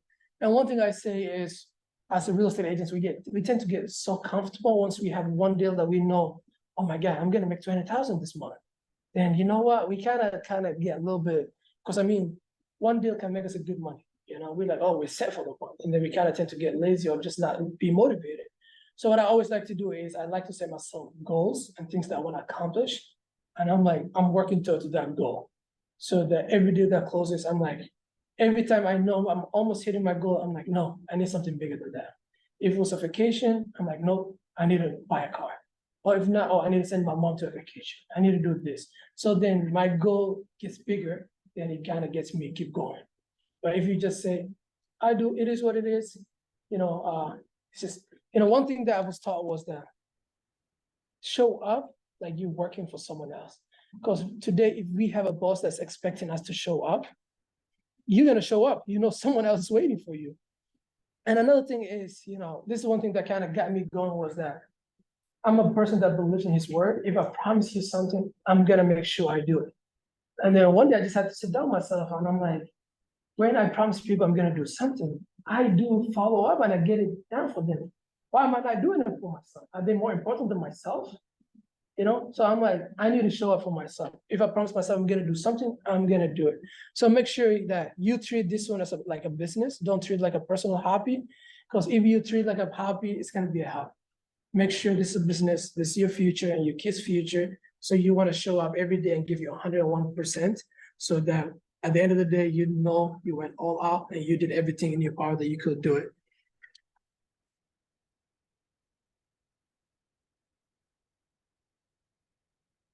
Okay. All right. As you are monitoring the numbers in your market, ask yourself who might benefit from your current and future trends and who might be at risk. So, we come across different generations, different people. So, maybe the kind of group of people that I work with are not the same group of people that everyone else in here works. So it's always kind of good to know, this research and these numbers I'm doing, who's it going to benefit? Who do I really want to share? And, where do I want to go? A couple of questions to ask yourself is, who are my buyers? If you don't know, I highly recommend you to really, really find out who are the kind of clientele you can really work with. You cannot work with everybody that comes across your table. It's just, there's different personalities, there's different lifestyle, there's just a lot of things that plays a role with it. I tend to work well with people that are detail oriented, that like to follow step by step, right? I'm one of those people, like, if I have a goal, I have to go through the steps. I cannot just jump to the other side, Even if I know what the answer is going to be, I still have to go through the process to get to the other side. And for example, I'm planning on branding myself at the end of the year. And I've been having people reach out to me like, hey, we want to make a video for you. We want to promote you. I'm like, no, I want to brand myself first before I do any of this. Then like, you can still do it, promote yourself. But in my mind, I'm like still stuck in that idea. I want to get those things first before I go to this. So I tend to work with clients that are like detail oriented. I need to do this before I do that other thing. So I kind of work well with them, or we kind of understand each other. But like once I come across a client that are like all over everywhere, I don't know how to help them. I get confused. I get lost. I'm like, whoa, what's going on? Sometimes I'm like, listen, we're not good fit for each other. I don't want to give you bad experience. How about I refer you out to someone else that will be able to help you out? So that sells me my reputation because I care about my reputation. And I tell people, this is a business of reputation. If your name goes bad, you're not in a business. So I'm like, I need to take care of my reputation because this is what gets me business. So I tell them, if we not understand each other, there's no point for us to force it. This is like a relationship. You know, if it's not working out, it's not working out. It's better to just go on your own separate ways than the kind of force it was. The more you force it, the more things go bad. So I just try to stay away from it. So it's good to know who your clients are, you know, who your sellers are. And also, I mean, does the market benefit your clients? You know, what's happening right now in the market? Is it going to be useful for any of your clients? That's something to kind of pay attention to it. You know, does the market put your client at risk? I recently had a transaction that I was working on a buyer out of St. Cloud. And then what happened was rates went up. Rates went up. My buyer's girlfriend got pregnant. So she decided, because once she gets pregnant, she can't work and she has to stay home for the whole 3 months. There was medical issues, stuff like that. And he was the only one that was pregnant. And then what happened was, he my mom could not qualify. And then the lender knew my client's mom. And he reached out to the mom and he said, oh, let's go sign you for your son so that he can buy the house. And the mom said, yeah, okay, that's fine. But then I called my lender, I said, no, we're not doing it. I would love to put that transaction.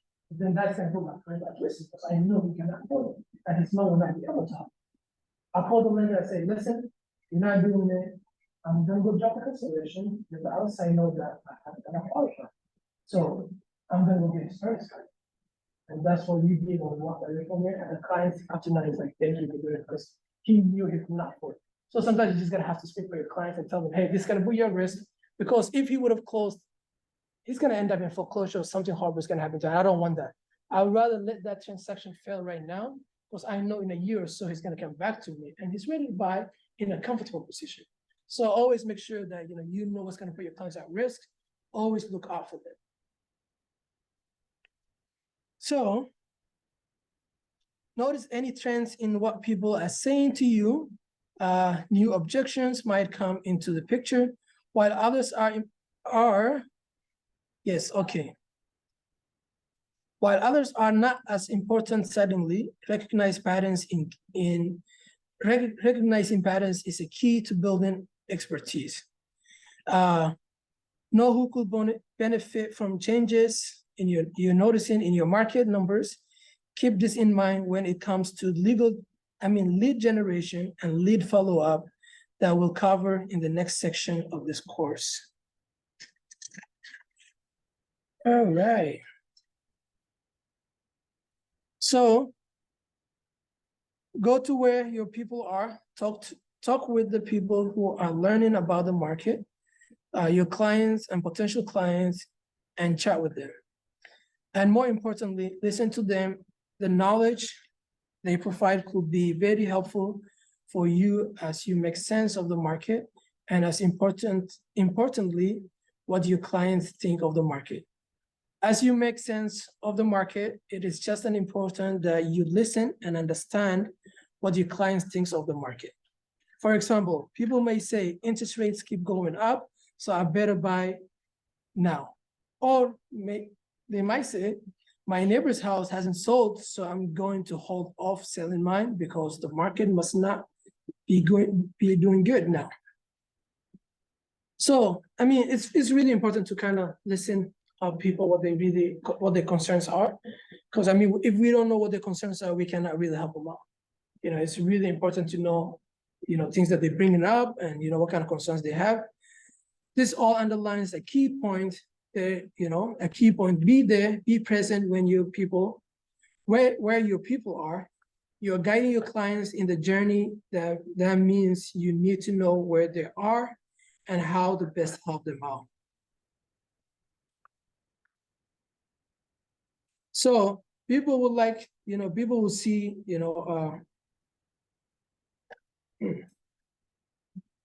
so I mean, one thing is that people, tell the story with the agent we use to register business brochure. So, what do we got? Yes. Take the grassroots approach, learn where your sphere of, gets information from, and be present. I mean, if your clientele get the information from social media, you want to be able to be present where they are and be able to provide information for them. Because if you are not the one that's providing someone else is going to provide for them. So keeping the headlines in context. So as you learn your market and your clientele, be aware that headlines can be persuasive. The purpose of headline is to draw you into the story, and the story will typically deliver a little deeper. Thank you. Will typically delve a little deeper and give you a jumping off point for seeing if there are similar shifts, numbers, trends in your own market. So question, where do we think people get the information from?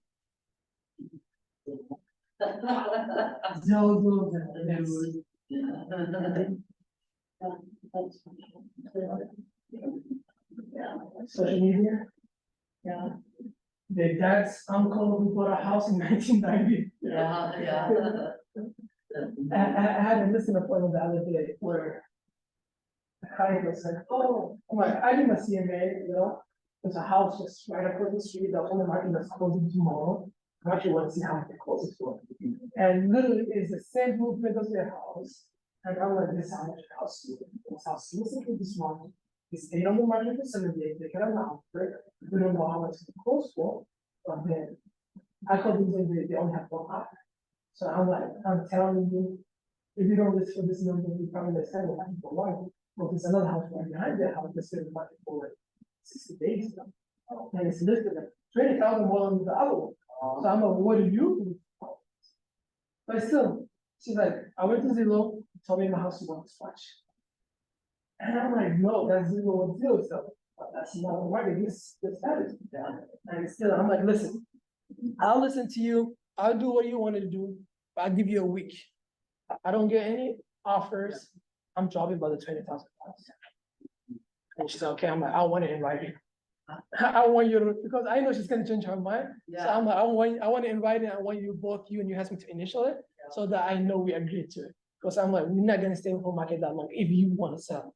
Because we need to sell this house quicker for them to close the other house. So I'm like, we're not gonna waste any more time. So once you figure out where your clients get the information, read what they read and see if you can help them expand their understanding. Be where they are. If it's Zillow, go check it out Zillow.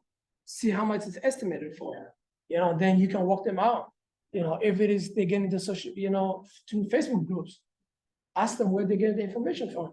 Go see those same information that they saw, and you'll be able to just highlight it for them. Hey, this is the wrong information, and then you'll be able to get them the right information to them. So it's always good to know where they get the information from, so that you can correct them and direct them the right place, you know, to go get information from. So always pay attention to your local MLS to stay on top of what's happening in your market. Your clients rely on you to put the market in context for them. So that's where it comes to, you know, knowing your number. So perfect timing again. I know I kind of went quick for the last session, but any aha so far?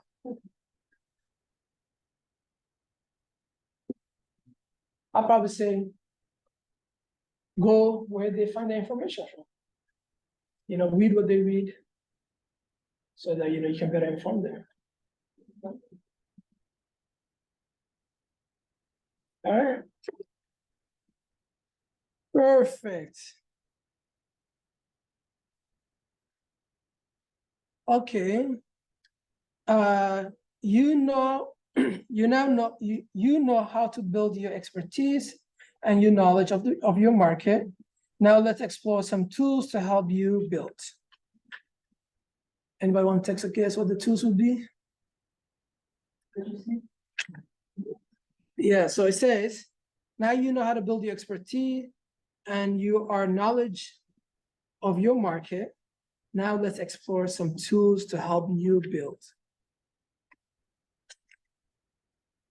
I'll give you a hint. It's a red and white. KW. There you go. Ignite There we go. classes. Yes. The amazing KW command.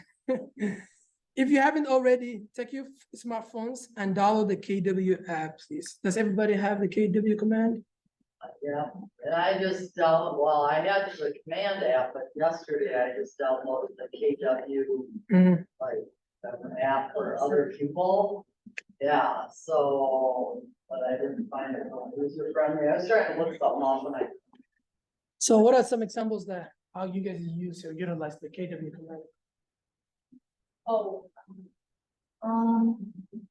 Well, I have used the command app on my phone. The one nice thing about it is like with the CSU tracking for people in coaching, is if you add the contact into your command and you hit call off the command on your app, it transfers it into your CSU to track your call. So that's what. That's nice. And I mean, if you need to upload a contact on the spot, you can pull it from your laptop or write it on a note you do in 5 weeks, so. That's good. That's good. Yeah. Perfect. All right, so everybody has command now. So command app is a single platform for agents that can help them with everything from lead generation to database management to organizing necessary tools in one spot. All the same time, KW app developed to complement command is streamlining the home buying and selling process and connecting agents and consumers like never before. So basically, instead of giving your clients home spotter, I usually tell them, hey, go ahead, download, KW app, and then we can search houses, because I mean, they have Zillow on their phone, they have Realtor on their phone, so might as well have the KW one. So I always try to tell them, go download the KW app, make sure you use it, you like anything, if they like it, you get the notification, it kind of makes it easy for you. Sometimes they might not even know, but then you'll be able to see what they're searching for. And then you're like, hey, I saw that you're spending some time in there, you're looking this and this in this neighborhood, what do you think? So it kind of gets you kind of like, it kind of what we've been talking about all day, the realtor of choice, the expert. And that's a good thing. I always encourage them. I'm like, go get the app, go get the app. So the biggest value of this technology, which is available to KW agents and teams at no additional cost, is cutting down on expenses that can cripple profitability.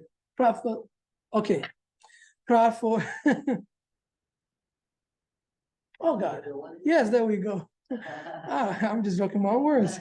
So Command can assist with lead generation, automating workflow, managing transaction, customizing reports, enhancing customer service, and making better business decisions. It is one of the best ways to know and connect with your market and will be an essential tool in your real estate career. So, I mean, KW right now is kind of, there's a lot of work going on, but you can do a lot of things in there. If you want to run social media ads, that's one thing in there. You can design flyers. I mean, you can put your database in there and manage them. So, it gives you notification when their home anniversaries are, when their birthday is, all that stuff. So, I mean, everybody already has the lock-ins and everything, right? Good to go. All right. Grayson, do you have any question about the KW app or command?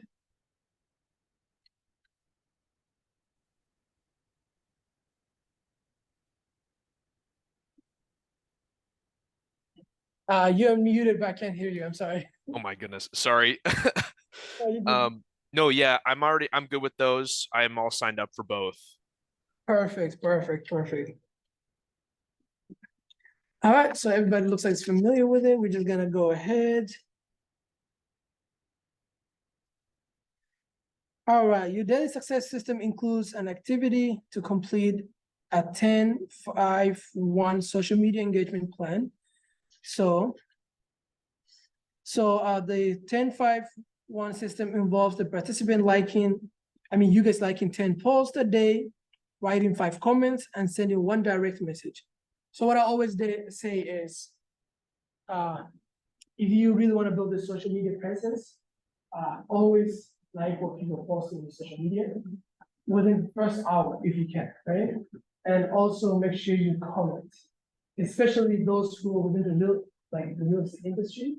I mean, when you comment in there, your clientele are also in there looking. So that gives you a time for you to expose yourself to other people that you might not know. So what I always do is, I mean, especially Instagram, right? I follow this big social media platform, people that do real estate. I will like, and then I'll just leave a comment. Then people will just be scrolling down, and then that kind of gives me the exposure that I need. And also, I mean, they themselves will notice you. You're like, oh, this person always comments on my post. I'm like, you know what? I might have a referral for them. You know, that might be a way you can earn a business as well. So always follow, the 10-5-1, like 10 posts, write 5 comments a day, and send 1 direct message.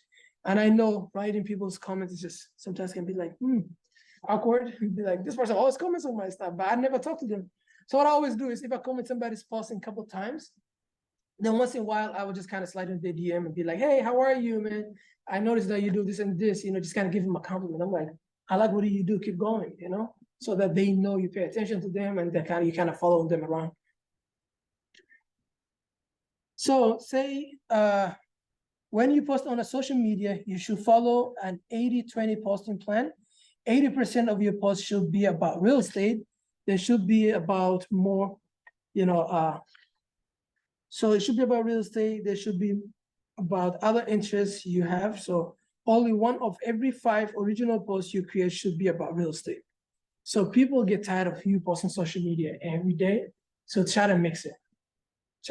Follow the 80-20 plan, 80%, 80% should be posting, not about real estate. Also your personal life, like people like to know what else you do, what are other things you enjoy. So you should post about, I love soccer. So that's something that I always post. I kind of talk about my social media. Another thing is events, things that I think people might like, always share things that happen in the community. So I might probably post like every 5 posts I post, 1 will be real estate, the other will be stuff about, my personal life and other things that's happening.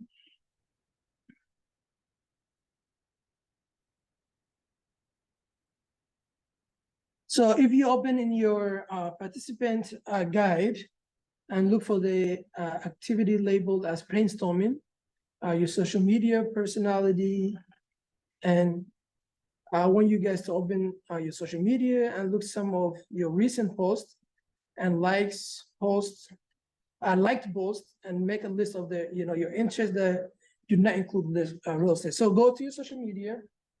In your book, you have a place where you can just kind of brainstorm it.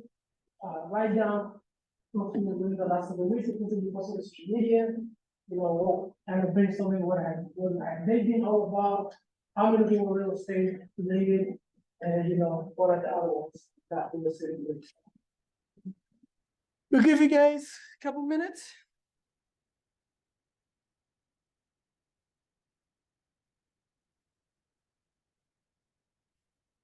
Are we supposed to do this individually or separately? I mean, we can do it vigilant, then we can come back as a group kind of talk about it. Okay. See, what you have to be posting and Yeah. maybe see, I think someone else that posts. You do that right now.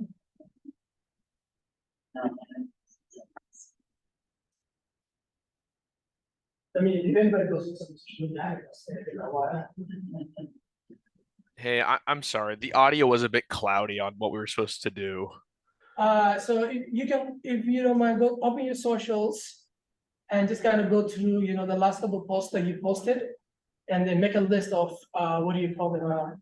How many things that you posted are real estate related, and and what other things have you posted that have nothing to do with real estate? Okay, cool. Thank you.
All right, we ready?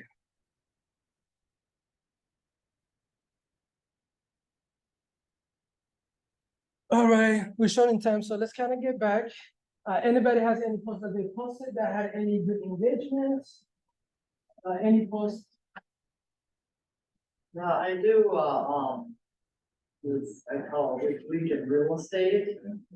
So I post like, it's kind of like crazy, funny photos, you know, and people, like, and I started, another thing I found for as far as engagement is like, you ask a question, like, what is this? You know, like people, do you recognize, you probably never even seen one of these. It's a garbage, or a garbage trash compactor, it's called.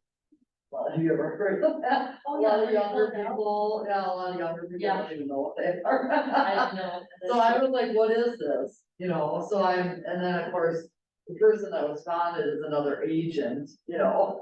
Yeah. Like, but you know, it's just like you post something funny or like you like this pink bathroom or it's yellow bathroom better, you know, just like crazy funny. So how often do you post things that related to real estate? Well, I do, I mean, I probably am like, I mean, because I post my closings, I always take a picture of like me with my clients for the closings. So probably the last 2 weeks, I would say I'm like 50-50 personal versus business, which is not, it's a little off. 80-20, but 50-50 is still close, but. still close. How about you guys? Anything else?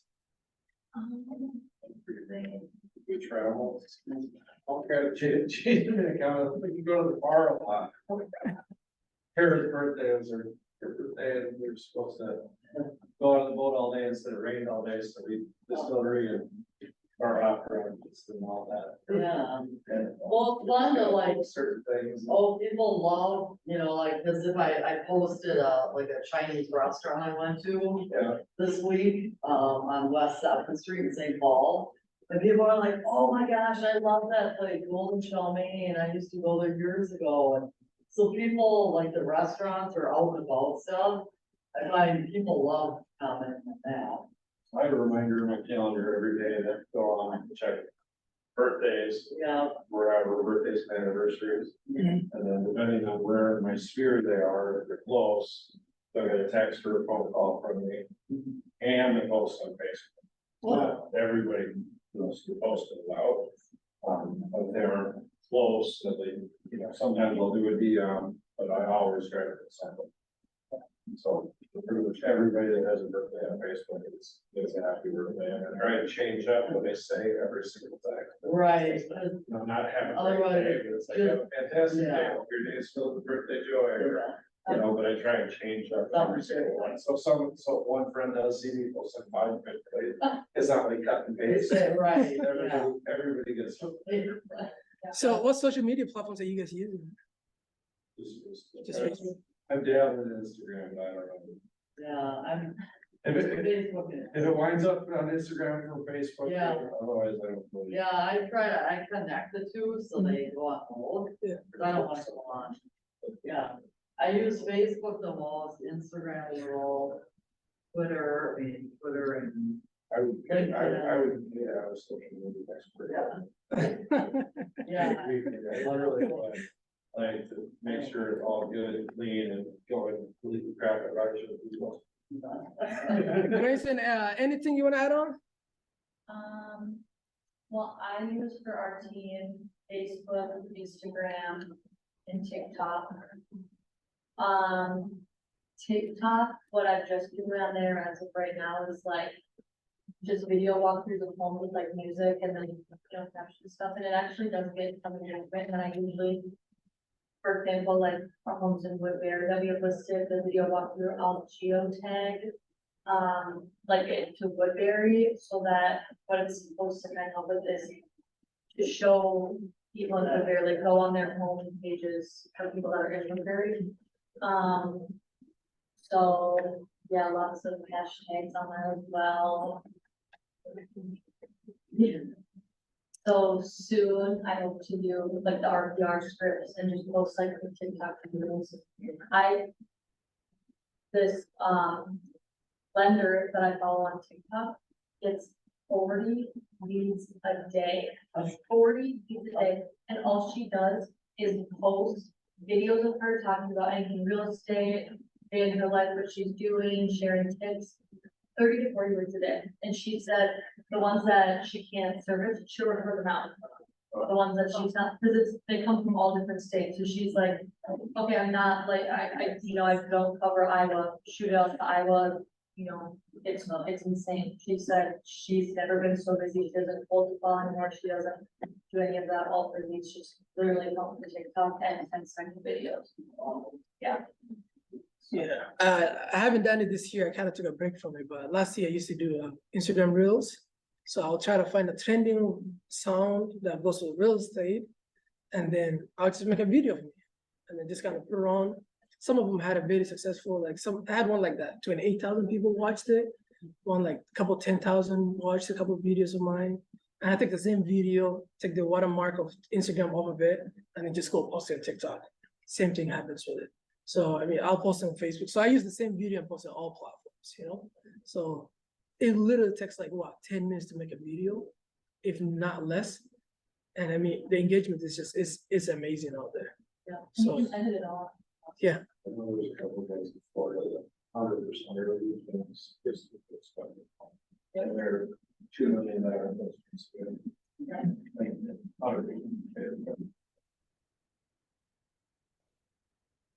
No, how to do it.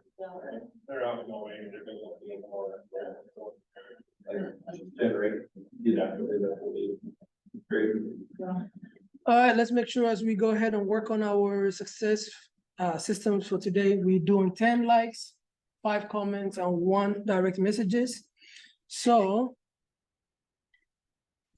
the other enrichment portion of your daily success system is about knowing the numbers and gaining a strong foundation knowledge of real estate. Let's brainstorm for a few minutes and the benefits of physically previewing houses for sale. Do any of you guys do any previewing for houses on the market before you show up? Well, not before, but like I said, I preview homes in, my neighborhood where I live, but then I also, or if I have a listing appointment, I'll preview homes, like comps in the area prior to those. I should be there, Florida, most homes were all vacant, so I would go here to Saturday, well, 10 homes. Yeah. Every single week. Yeah. Different areas, so I pick 250 to 350,000, we'll check those houses, and then 350 to 400, and then bounce around and see each neighborhood, what we got for money, and take bounce around. So I kind of do, that's how I, so further around. Oh, yeah. But they're all, most of them do vacant, so it's really easy, and it all slows down, Yeah. you know? I don't want to get people out of the house. Right, that's all I feel too, so I'm more inclined to do that if, it's vacant, or open house. Yeah. If they have open house, I'll like if I'm driving wherever on the day, I see open house sign, I'll follow it and I'll just go to it, just to check out what's going on. So there's a couple of things in our notes. I mean, first you say study your market center report, see what's happening in the market, what's really going around. Also previewing homes, because it's either going in person, or if you don't have the time, I mean, you can also check the pictures, read the description of it, just kind of familiarize with yourself with it. Take an MLS course. I don't know if they offer those ones. I mean, once in a while when you log into MLS, there's always those courses that they offer you. Say, hey, we have this free training coming up. Utilize it. Number 4 is visit and hold open houses. That's one thing that I really need to work on. Because the last time I did, I had a very successful open house. I didn't get back to doing open houses more often, especially now houses staying on the market for like 30 days. So now at least we have good time to do a couple open houses before it sells. And also, I mean, if houses are under contract, still you can do open houses. So I mean, open house is the best way to go. Because you always find the clients that are just driving around that nobody's represented them. They're not even serious about buying a house. But then you talk to them now, all of a sudden they see the house and they're like, you know what, I want to buy a house now. So you never know who you're gonna meet. Also, That you're having to be a lot. I gave up. That you what, you didn't I've have, never had more than like 3 people show up. oh, yeah, here's my open house, I put up 10 signs, 10 signs, I put up 10 Yeah. signs, posted all over social media. oh, don't get 2 people. discouraged. yeah. You should talk to Eric and ask her how to build a business.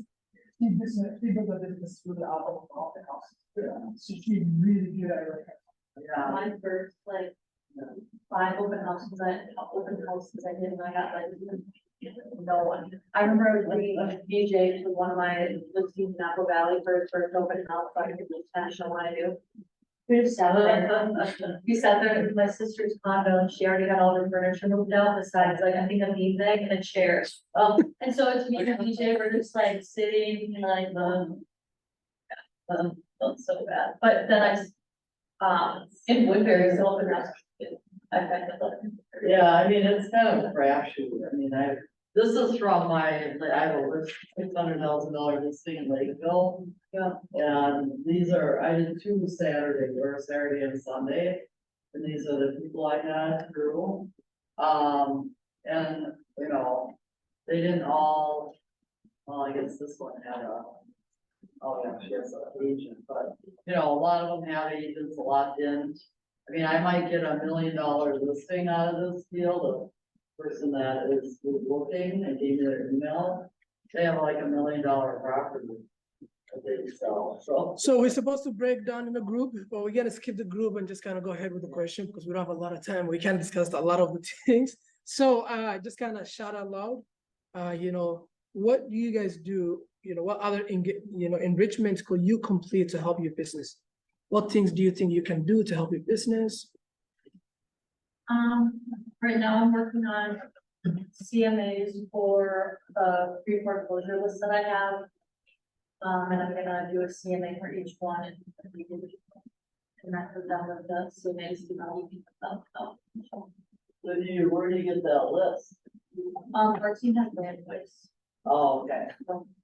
Yeah, but And then do you send out the CMA, like mail the CMA or? we're gonna try to connect with them via phone with the CMA to go over it. If you're on like a do not call, we'll either mail it or drop it off at the house in my bag with, you know, some stuff that I don't want to make sure I can't list and all that stuff. Michelle, I've done handwritten, letters for probably almost 100 now, Oh, and I have not gotten any contacts back, so I'm gonna readjust my system. So Yeah. good. Anything else that anybody else is working on to kind of better their business? Or what do you think you should be doing to go kind of, to, yeah, I mean, go to more networking events, you know, connect with people, meet new people. I like doing in-person versus phone calls or phone calling. that's good. And also, it's suggested here that, I mean, if you want to better yourself, interview successful agents in the market center as well, and just kind of ask them, you know, how do they really get to where they are? I mean, I've reached out to a couple of agents in the office that I'm kind of working with them for the rest of the year, that we kind of agreed that I'll follow them around for about a week, just kind of see what they do, see, you know, I think it will help me out to kind of understand like how they really process things. And I know they're doing really good in this market we're in right now, because most of the agents are using rates as an excuse. They're like, oh, it's too expensive, people don't want to buy. But then these other agents are still killing it. They're closing deals. So I reach out to them. I'm like, listen, I admire what you're doing. You know, I want to follow you around for a week or so. And they really accept it. They're like, yeah, sure, Mo, come along. We'd love to have you around, you know? So reach out to other people that you think that might be useful to you. Ask them, hey, can I just shadow you for a day or even an hour, whatever it is? If they're holding an open house, just go with them, you know? So that will kind of help you to just kind of get you where you want to get. Also, the other thing is study the language of real estate and read the Millionaire Real Estate Agent. I need to read that one. I haven't finished it. So, I mean, that can be something that we can all kind of set up as a goal until I mean, I don't know how long it takes you guys to read, but I'm a very slow reader, and I like to read and reread the pages until I understand it before I move on, so that I kind of get what they're talking about.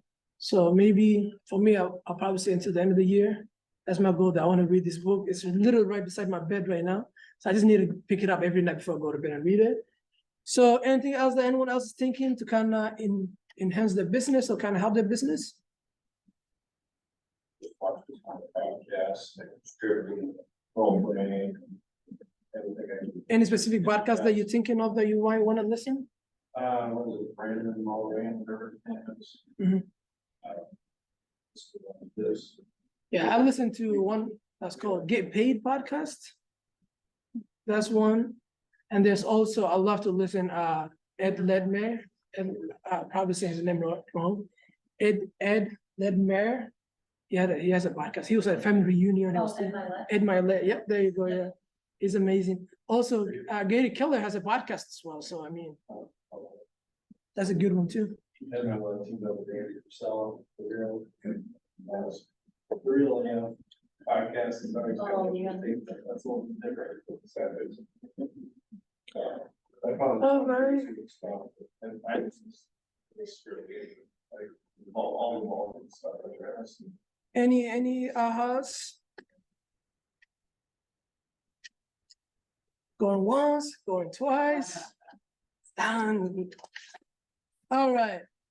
I think we need to get going here.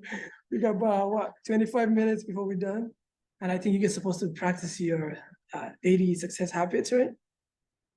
I mean, I think you can do it in your own time, so we'll try to get it done here.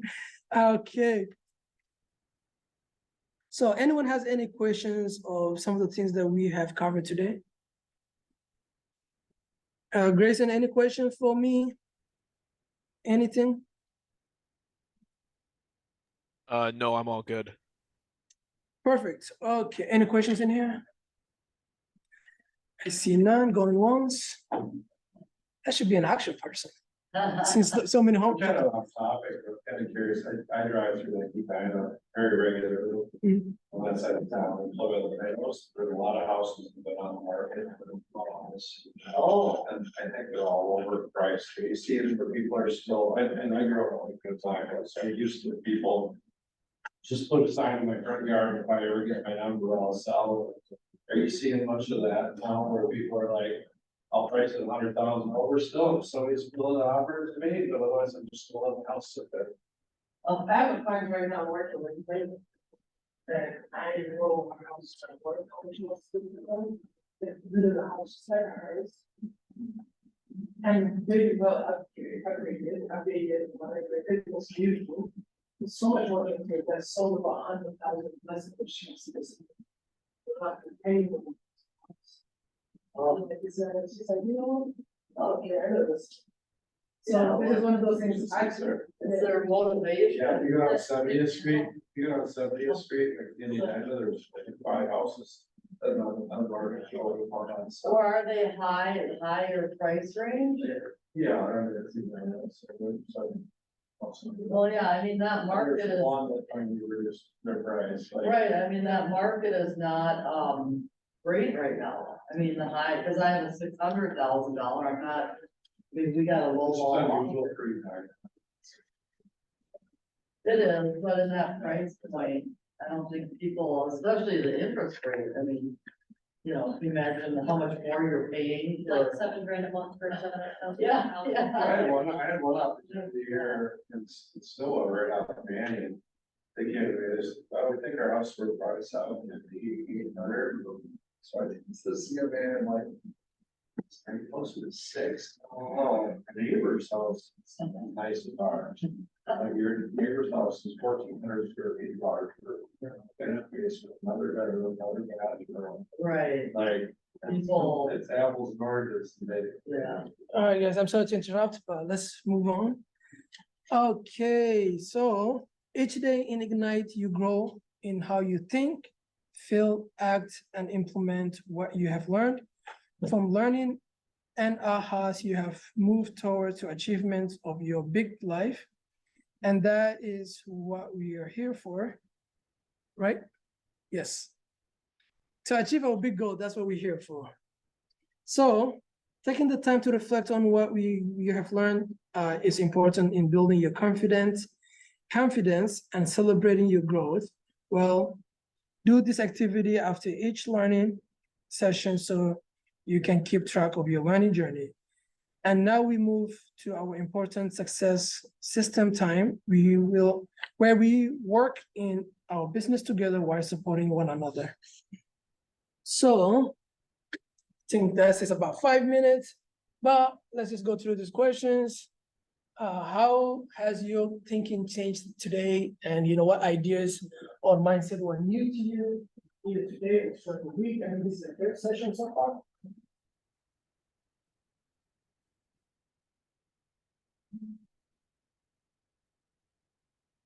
I think a lot of this stuff, we know we have to do, or we know is the right thing to do, and we just need to, at least, what I'm thinking is I just need to help them.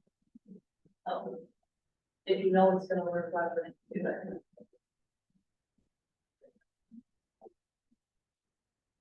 So what do you guys feel different about, and what was meaningful to you guys today?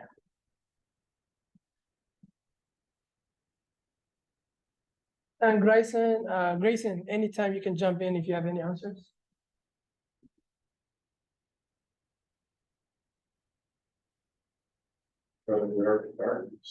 Yeah. No,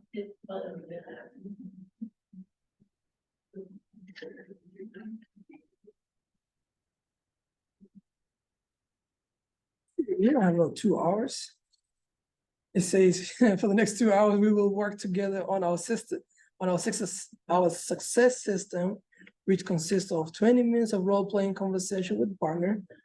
I don't think any of our partners is here, so 10 minutes of preparing calls and list for the day. You guys have to make what? How many calls a day? 10? All right. Okay, I think we can do.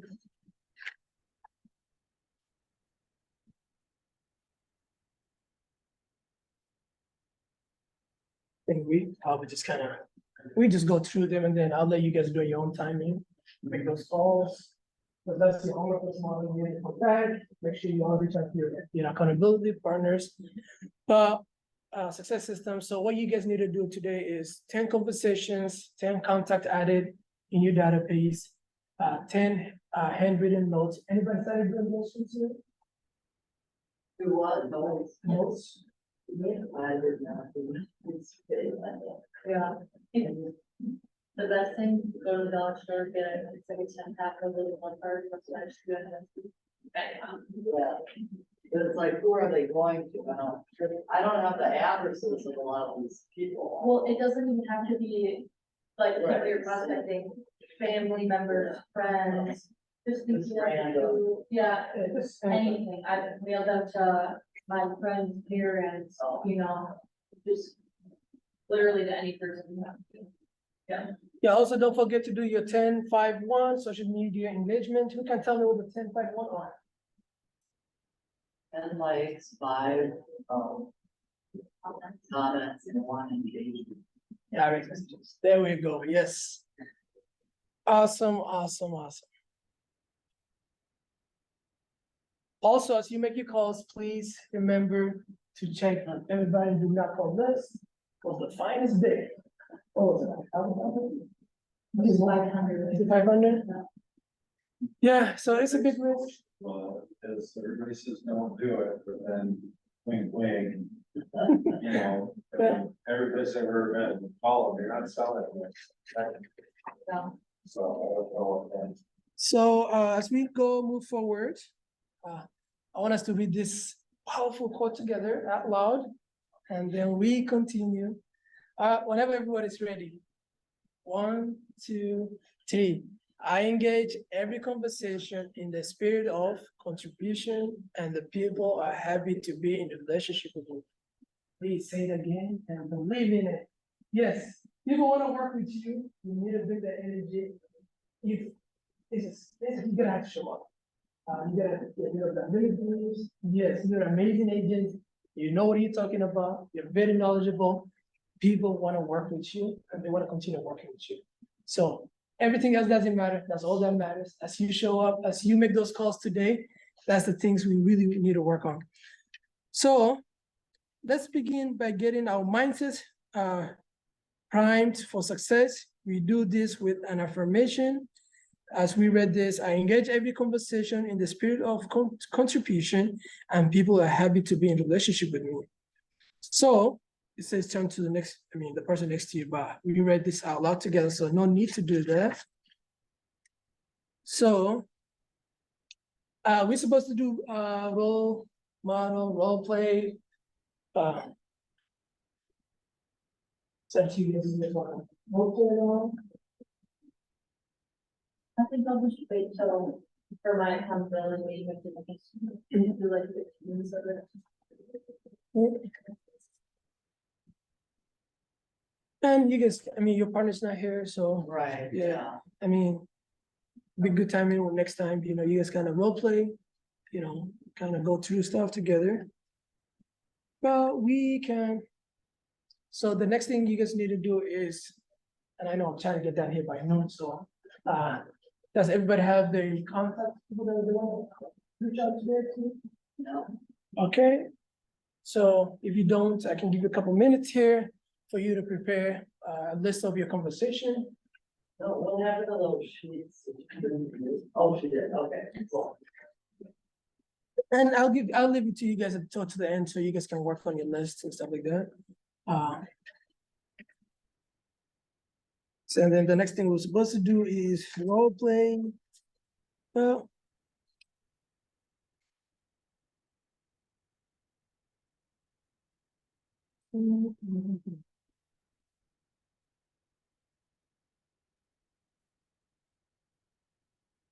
all right, so before we prepare for the next section, our success system time together for today is over, and yet building your successful real estate business is not. So if you did not complete all your conversation, added context, and handwritten notes for the followed up on promises made, promises made, finish those on your own with your accountability partner. That's what we decided to do. So if you haven't done all those conversations, all those handwritten notes, please make sure you get it done before tomorrow and finish those on your own with your accountability partner. Also be sure to do your 10-5-1 social media engagement. Finally, what will you choose at your own enrichment? So kind of last question for everybody. What learning-based tactics will you engage today to make yourself the best agent you can be?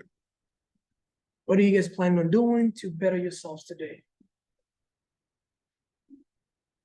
Well, just really staying focused on, calling people in my, that I haven't been in touch with or I haven't followed up on. One real time experience during the class, I got a text from a contractor who said, oh, this person's trying to get a hold of you and she couldn't find your number, but she had my number. So she's gonna be calling you. So I called her on the break and she said, oh yeah, I listed my property and I couldn't find your phone number. And so I missed out on an opportunity, but she was not happy with the realtor and fired him and canceled the listing. And she wants me to list her property, So it's a matter, so now I have another opportunity to get her business, but if I would have stayed in touch with her more than once a year, she had me over, I did a listing appointment 2 years ago. And then she just kind of decided not to sell then, and I sent her a Christmas card the last 2 years, but she still couldn't find my number, or remember she couldn't find me, but anyway, so we reconnected on break, and I'm gonna follow, I already sent her an email. Nice. Follow-up email, Congratulations, that's amazing. so. Yes. There you go. What else are the rest of you guys going to do today to better your business and yourself? We all know you are the best agents in the business. What do you guys going to do? emails all day. I got my team meeting next. We'll learn more. Perfect, Yeah. we love that. Grayson, any last thoughts from your end? Anything that you're going to do today to better yourself? Or things you're going to implement? Yeah, I think I'm gonna get cracking on social media. I'm gonna start liking posts, commenting, and do some DMs. As well as I think I'm gonna do those 10 more people added to my contact list. Perfect, beautiful. Don't forget to do the 10-5-1, 10 likes, 5 comments, and 1 direct message. Yep. Also, make sure that your social media is 80-20, 80% about personal stuff that you're posting, and 20% is about real estate. So as a new agent, I highly recommend you just kind of introduce everybody to yourself, that you just got licensed, and you're excited to help them, and just kind of tell them that, if they have any questions, that they can reach out to you. Sure. Awesome. Perfect, thank you. So you guys' next session will be tomorrow, and that will be Define Your Value. I think it's gonna be exciting one tomorrow, so I'm looking forward to it. Tomorrow. I don't know, but I can Oh. definitely check it out. But yeah, any questions for me? Any last thoughts? Any last ahas? Feedbacks? Not feedback? Maybe be quiet. It's still an option. All right, guys, it was a pleasure having you guys in class today. Thank you so much. This has been very engaging. I like it. It's really fun. It was conversation-based class, so that was really good. Everybody has something nice and valuable to say, so I've learned a lot too. Awesome. Thank you all. And the class is dismissed. 10 minutes I'd be. Yeah, thank you so much. That was awesome. Awesome. Thank you so much. But let me know, That'll be some easy. yeah, and let me know too, you can use me to do it, just like help you.